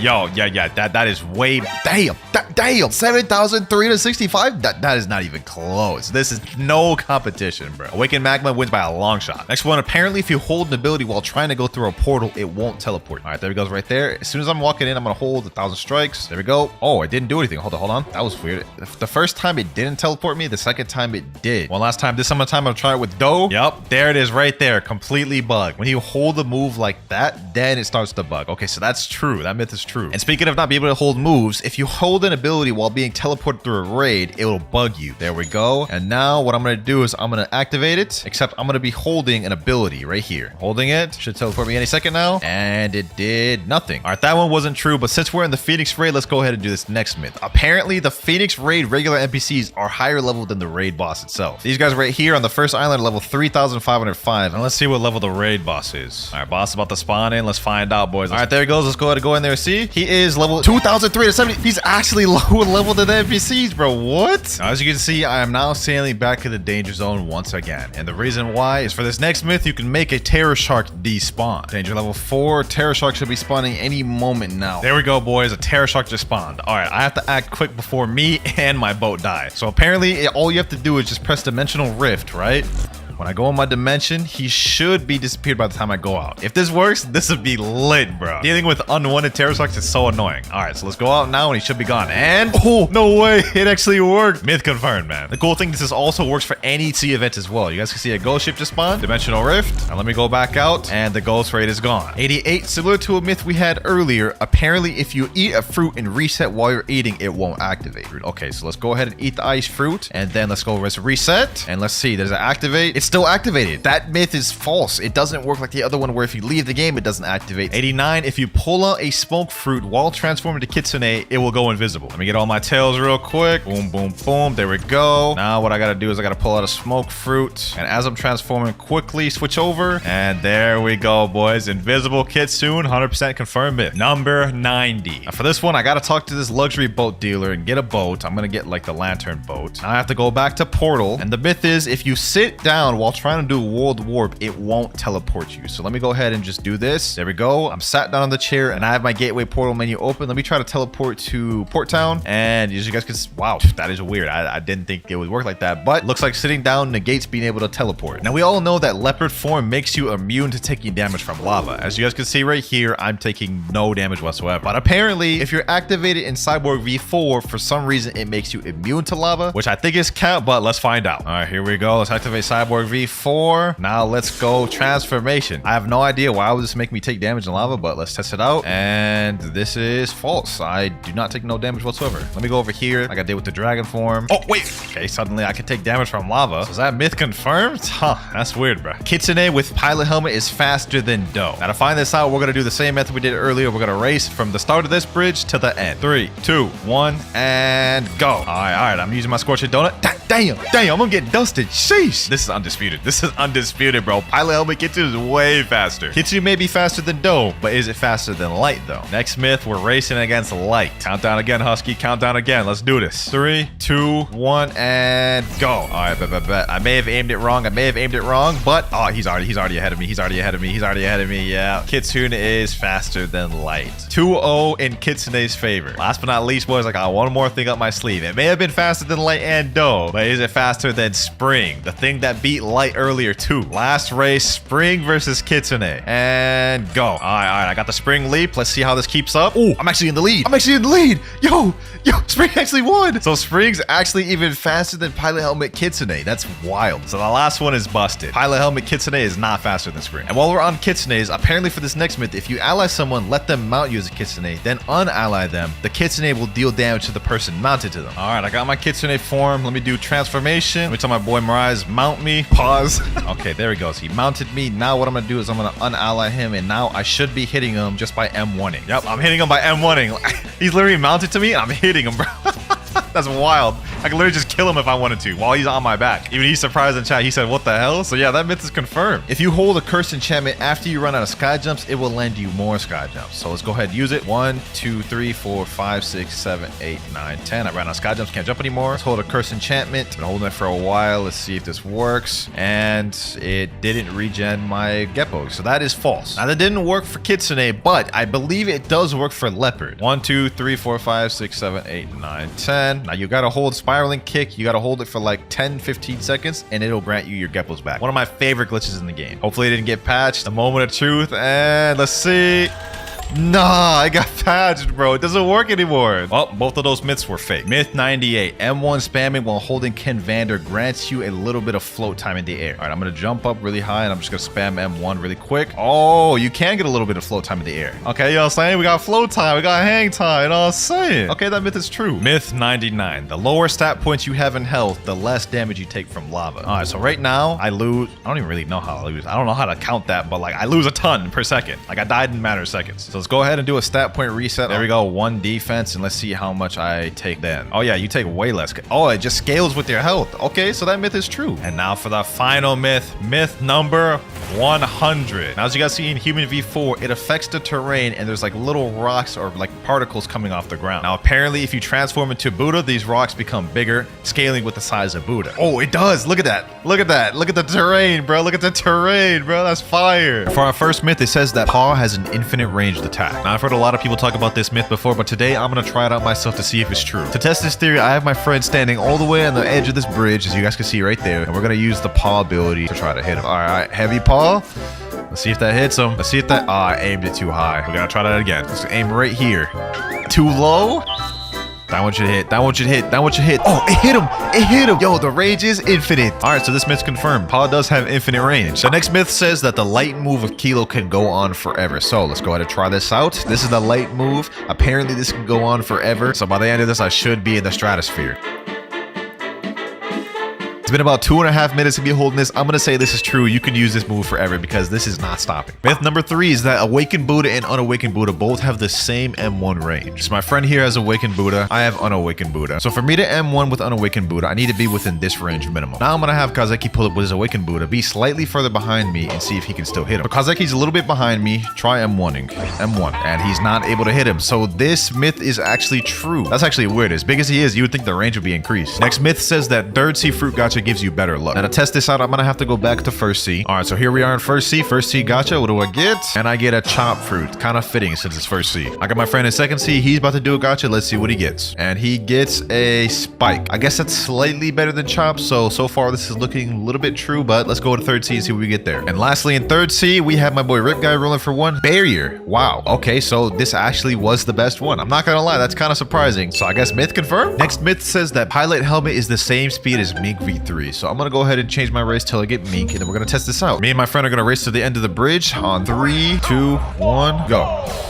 No dashing either. I'm actually smoking him. I'm actually smoking him. Yo, pilot helmet is not the same speed as Mink V3. This myth is busted. This is just not true at all. Like, even without V3, it's still slow. Next myth, apparently love flight can glitch more than 4 people in a fruit raid. All right, so I got my boy Rip Guy on the flamingo. Now, normally, as you guys can see, you can only do 4 slots per raid. But with Rip Guy on my back, if I stand right here like so, it'll go green and Rip Guy will get teleported in the raid with me. Let's see, will Rip Guy actually get teleported with us? Oh my gosh, he actually came with me. So we have 5 people in this raid. Realistically, you could get 8 people in this. Okay, so this myth's confirmed. And while we're here, the next myth is that you can eat a fruit while inside of a raid. So let me go to my inventory real quick. There we go. Add it to backpack. Let me see if I can eat this fruit. I never even knew you could do this. Oh, you could actually eat a fruit in a raid. Flame fruit activated. So this myth is also confirmed. Next myth is that control apparently can make a boat float. I gotta see this for myself. All right, so my friend Kazaki has control and he's about to try to make the boat float. Let's see if he does it. Oh, you can actually do it. He's flinging us? What the hell? He just exploded the entire boat. Okay, so that myth is true. That's actually insane. Next myth says that if you're low health, that the venom flight goes faster. I've heard this myth a lot throughout the days. I've never once noticed it myself, but let's go ahead and try it. Serpent's Wrath. Okay, so I'm going this speed right now. This seems about normal speed. Okay, one more hit. There we go. It does look a little bit faster. It does look a little bit fast. I don't know by much, but it is slightly faster. I will say that. So this myth is actually confirmed. Next myth is that walking over different materials in Blox Fruits has a different sound. So let's say grass versus the carpet versus the concrete. Okay, you guys can hear that. Okay, that's concrete. Let's look at grass. It does have a slightly different sound to it. I was going here, and it has an even different sound. So this is true. This is true. Next myth is that rubber is both immune to Goro and guns. Now, obviously, Luffy's immune to it in the anime, but is this true in the game as well? Try to hit me with your rumble moves.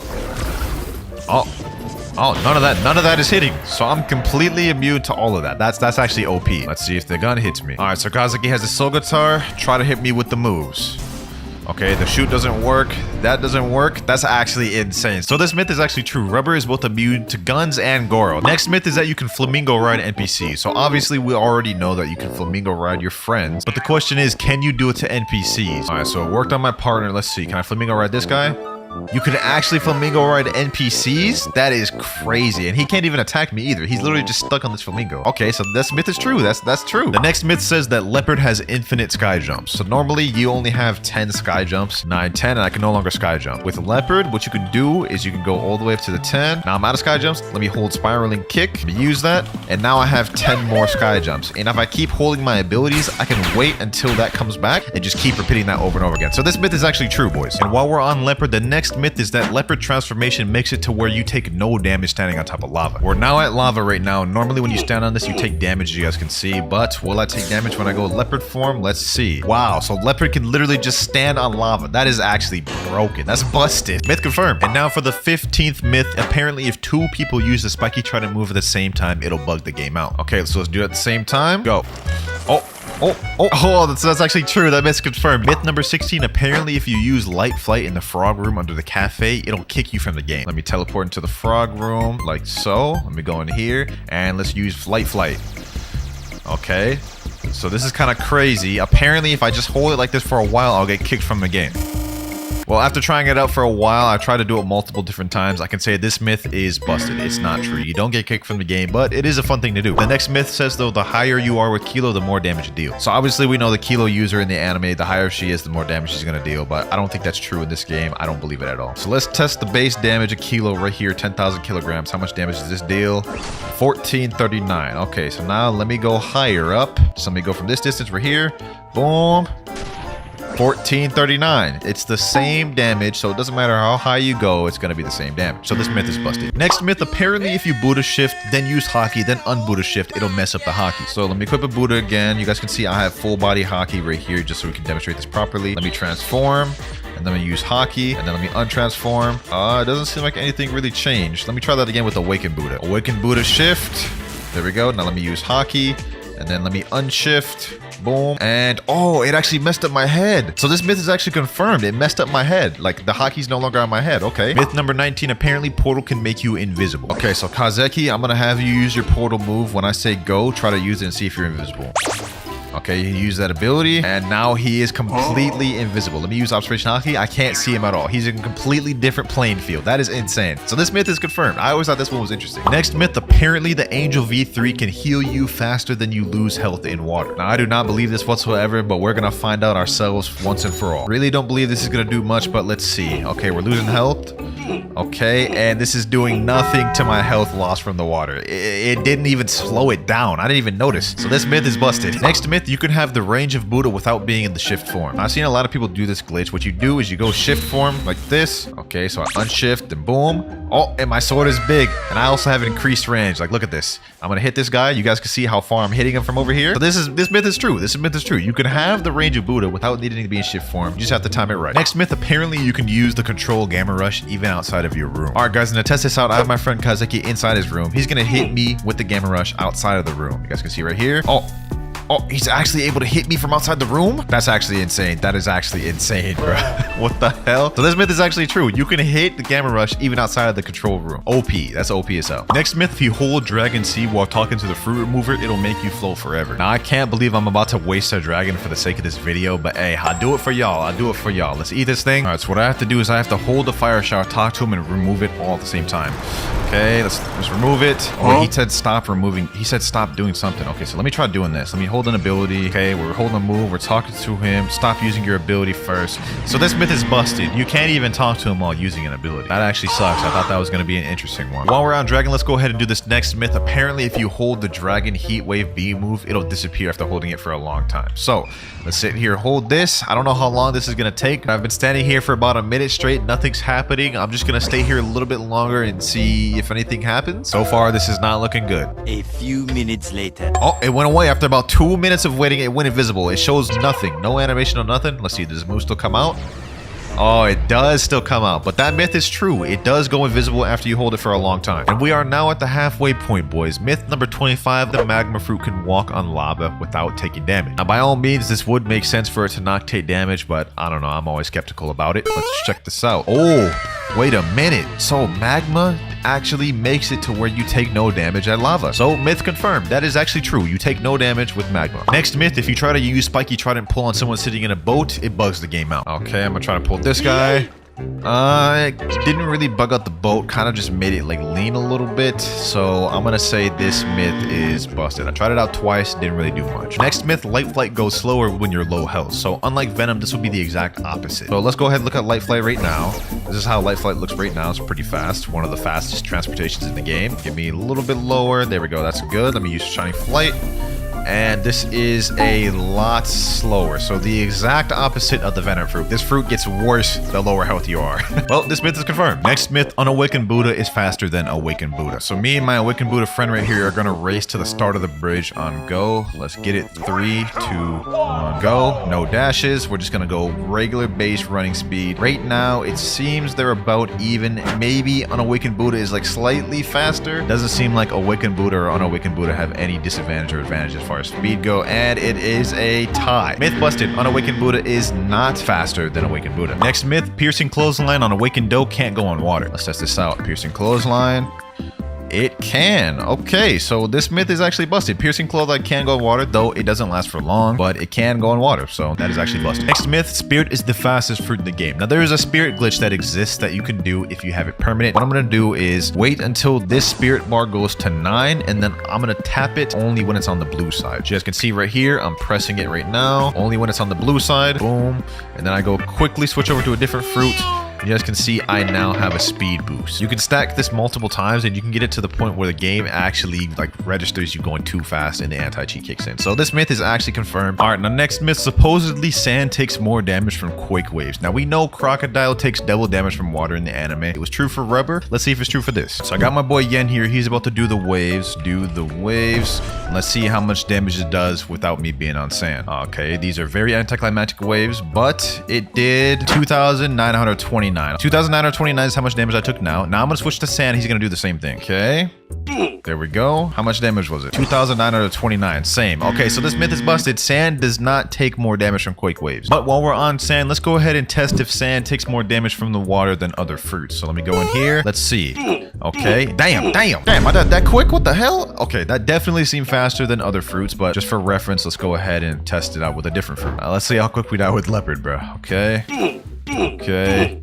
Oh, you definitely died quicker with sand. Like, I died so quick with sand. So that myth is actually true. Sand does take more damage in water than any other fruit. Next myth says that if you get teleported to lava and stand still, you won't take any damage from the lava. So I'm gonna have one of my friends teleport me over there. All right, teleport me to lava. And this is actually true. I'm not taking no damage. My hand is off the keyboard. I'm not taking any damage. But hold on, let me see. As soon as I start moving, I start taking damage. Okay, so that myth is actually true. Next myth, typing sub to WinterKloudz in chat before doing a gacha guarantees you a legendary. Believe it or not, I actually have history of this being true. Just look at this clip right here. Typed in /sub to WinterKloudz. That's gonna get him a legendary for sure. He got a rumble. No way. So you guys can see he got a rumble by saying that. So let's type it in chat, sub to WinterKloudz, and then let's go ahead and do a gacha. I should be guaranteed to get a legendary, right? Bro, no way I got a quake. We got a legendary from that? That is actually insane. Myth confirmed. Next myth says that you can use unawakened dough roller on the water if you have the shark race. Now we all know typically roller donut does not work on water. As soon as you try to use it in water, it just, interrupts the move and you start taking damage. Question is, will this work with the Fishman race? Let's go ahead and check it out. Oh, you can actually use it with the Fishman race. Okay, so if you have Fishman, you can actually use the roller donut unawakened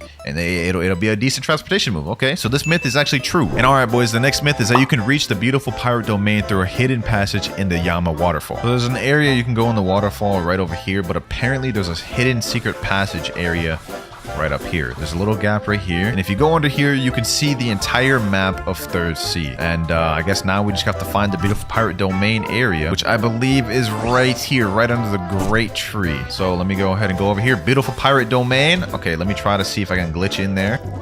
There we go. We glitched through and we've reached the beautiful pirate domain. So that's actually true. That's actually kind of interesting, bro. I never even knew about that. Coming up next, the Whitebeard cape logo changes depending on if you're a marine or pirate. I think this is it right here. Accessory coat. Okay, here we are right here. You guys can see it's the Whitebeard pirate emblem right now. Let's go ahead and talk to this guy, marine recruiter. And there you guys go. You see the logo? Not only just the logo, but the color of it actually changed too. So this myth is actually confirmed. Next myth, if you hold dark bomb above your head for a long time, it'll stay there forever. I'm assuming this is going to be similar to the dragon one where I have to hold it for like 2 minutes. So let's just go ahead and try this one out. Dark bomb. This will actually be lit if this stays above my head forever though. A few minutes later. I've been standing here for about 4 minutes. Nothing's happening. I'm just gonna let it go and see if anything happens. Nothing happens. So I guess this myth is busted. It doesn't stay on my head forever. I was hoping it would, but that's a little disappointing. The next myth is actually suggested by one of the fans in the server. He says, if you hold an ability while going in the portal, your game is gonna bug. I think he means the portal up here. So let's go ahead and do this. Let's hold. Well, I held an ability. It didn't really bug my game, but it just didn't teleport me. Hold on, let me just try this again. Great spear, and it just straight up didn't teleport me. Okay, well, I don't know if that's considered bugging because it kind of broke the teleport and made it not work, but I would say that's definitely myth busted. Next myth, apparently if you use God Human while sitting in a boat at the same time, it'll make the boat bug out. All right, got God Human now. Let's spawn Swan Boat. I think what I have to do is I have to like use this. Okay, that didn't really do much. Let me see. Try this one more time to try to get it as glitchy as I'm looking for. So let me just try doing this. Oh, there we go. So myth confirmed. It did make the boat bug out like crazy. I like that. That's what I like to see. You know what I'm saying? And with that, we have only 10 myths left to bust. We almost there, boys. It's been a bit of a journey. Next myth, you can get a permanent Phoenix ore if you use the healing move and fast kick at the same time. So let's try to do this real quick. Blue Flames, fast kick. I don't think there's any physical way we could do it at the same time. Hold on, let me see. So I tried to use it at the same time. I don't know if this works. Can you even do it at the same time? Give it one more try. Let's give it one more try. This time I'll try to do fast kick first, and then maybe blue flame. You can't do it. That's third time I tried. So this myth is busted. I was hoping this was gonna be true, but I guess it's not. But that's not the only Phoenix myth I have. Apparently going half form makes you lose your limbs. So let me go to hybrid flight real quick. It replaces my arms with wings, but let's see if they come back. Okay, so they came back. No worries though. I'm gonna try to awaken every move once again and see if that maybe bugs them out. Okay, let's awaken all the moves. Swift flight. Okay, so now my arms are replaced with bigger wings. Now let's undo these, and my arms are still there. So I don't know if this myth is busted just yet. I'm gonna give it another try and we'll see if I can get it to glitch. Well, after several attempts of trying to get this to glitch, I can't seem to make my limbs go away. I could have sworn this happened to me once before, but for now I'm just gonna have to say myth busted. Next myth, you can awaken a fruit without even having to do a raid. So if you guys go to cafe, go under here, go all the way to this corner right here, and then teleport. You guys can see I am now under the map in second sea. Now if you go all the way over to, I think it's right there, that building right there, there's a little platform right here. If you look inside of it, you guys can see this is the awakening room right there. All right, I managed to get inside the room, so now I'm gonna switch to a fruit that I'm able to awaken, and hopefully we'll be able to talk to this guy and awaken one of my fruits. Let me talk to him. Greetings, mortal. What do you seek? Ascension? Wait. You cannot talk to this NPC. Okay. I got really excited there. This myth is busted though. You have to actually go through the raid. You can get in the room, which is cool, but it's not gonna let you awaken. Next myth says ice moves can damage sea beasts. There's actually a lot of fruits that can't damage sea beasts. Like a lot of portal moves don't work on sea beasts. So I'm curious to see if this is actually true. All right, we got a sea beast. Now it's time to see, do the moves do damage? Let me check M1. Okay, M1 does no damage. Ice spears. Okay, ice spears do damage. Ice surge. Ice surge did no damage. Let me see. Ice bird. Ice bird did damage. Glacial epoch. Does this damage? Glacial epoch did no damage. So this myth is confirmed. While we're still on ice, let's go ahead and test out this next myth. Ice can stand on lava without taking damage. Obviously, leopard could do it. Magma could do it. Let's see if ice could do it. Let's stand on it. And this myth is busted. Damn, I died quick as hell. Damn. Yep, yeah, that myth was definitely busted. Ice cannot walk on lava like leopard or magma can. We only have 5 more myths to go, boys. Next myth, the control fruit can pick up the second sea bridge. I'm on my alt right now with the control fruit. Let me use room. Let's see if we can levitate this bridge. Levitate. Oh, wait. You actually can break the bridge and levitate it. Okay, that's fire. That is fire right there. Yes, sir. Okay, so we could destroy the whole bridge like we bobbed a billet or something, bro. That is fire. That is fire. And that myth is confirmed. But that's not the only myth I have with control. The next myth is that control can cut through barriers moves. So you guys can see right here, I can cut through this tree with the levitate move. I just cut off the top of that tree. But what we're trying to prove is if Ope can cut through the barrier moves or not. So I got my friend here with barrier. He's got the wall right there. Let me see. Okay, so that is not a good sign. It's not actually cutting the barrier move. It's just making a rock out of it. Okay, we got the stairs now. Let me see. Doesn't look like it can actually cut through. Control cannot cut through barriers moves. It just simply replicates the color through the rock. Next myth, being a marine gets you better luck in the fruit gacha. So to test this theory out, what I'm going to do is I'm going to roll right now as a pirate. I'm going to go on a different alt account as a marine, and we're going to compare what we got. And let's see what I get as a pirate. I get the bomb fruit. Okay, let me drop that. Okay, now we are on my alt account as a marine. I don't know why it's in first sea, but let's go ahead and do a gacha here and let's see what we get. Yes, sir. A barrier fruit. So technically, this is worth more than bomb. So technically, this myth's true. Myth number 49, the damage you take from water in each sea is different. All right, so first things first, let's go ahead and test this out in first sea. I have the portal fruit. I also switched my race. Let's see. Okay, so I'm dying pretty quick. I think that took me maybe 5 or 6 seconds to die. Let's go ahead and try this out in second sea. Second sea attempts now. Let's go in the water. Okay. That feels about the same to me. Third sea test now. Let's see how quick we die. And this appears to be all at the same rate. There's no changes. So this myth is 100% busted. Each sea drains your health at the same rate. And for the final myth, the love flamingo ride can make boats fly. Now, I tested out this myth in another video where I was trying out TikTok glitches. Let me try to get him. Oh, he got it there. He got there. Okay, does this work? No, it appears it doesn't. And y'all all claimed I did it wrong. Y'all claimed it was actually true. So we're about to try it right now. And what I have to do now is try to sit him down. So this is going to be a little bit of a process. It might take me a little bit. Okay, there we go. I think he's sat down now. It didn't glitch the boat at all. So I think I might have did that wrong. Let me see. Let me try to back him into it. Oh, wait a minute. It kind of glitched the boat there a little bit. Hold on. Let me back it up ever so slightly. It works. Yo, it's actually confirmed. Y'all saw that? It was messing up the boat. Oh, the boat's floating. Oh, I actually got it to work perfectly. No way. This is the most fire myth of them all, bro. This is actually crazy. I can't believe that actually worked. What a fire way to end the video.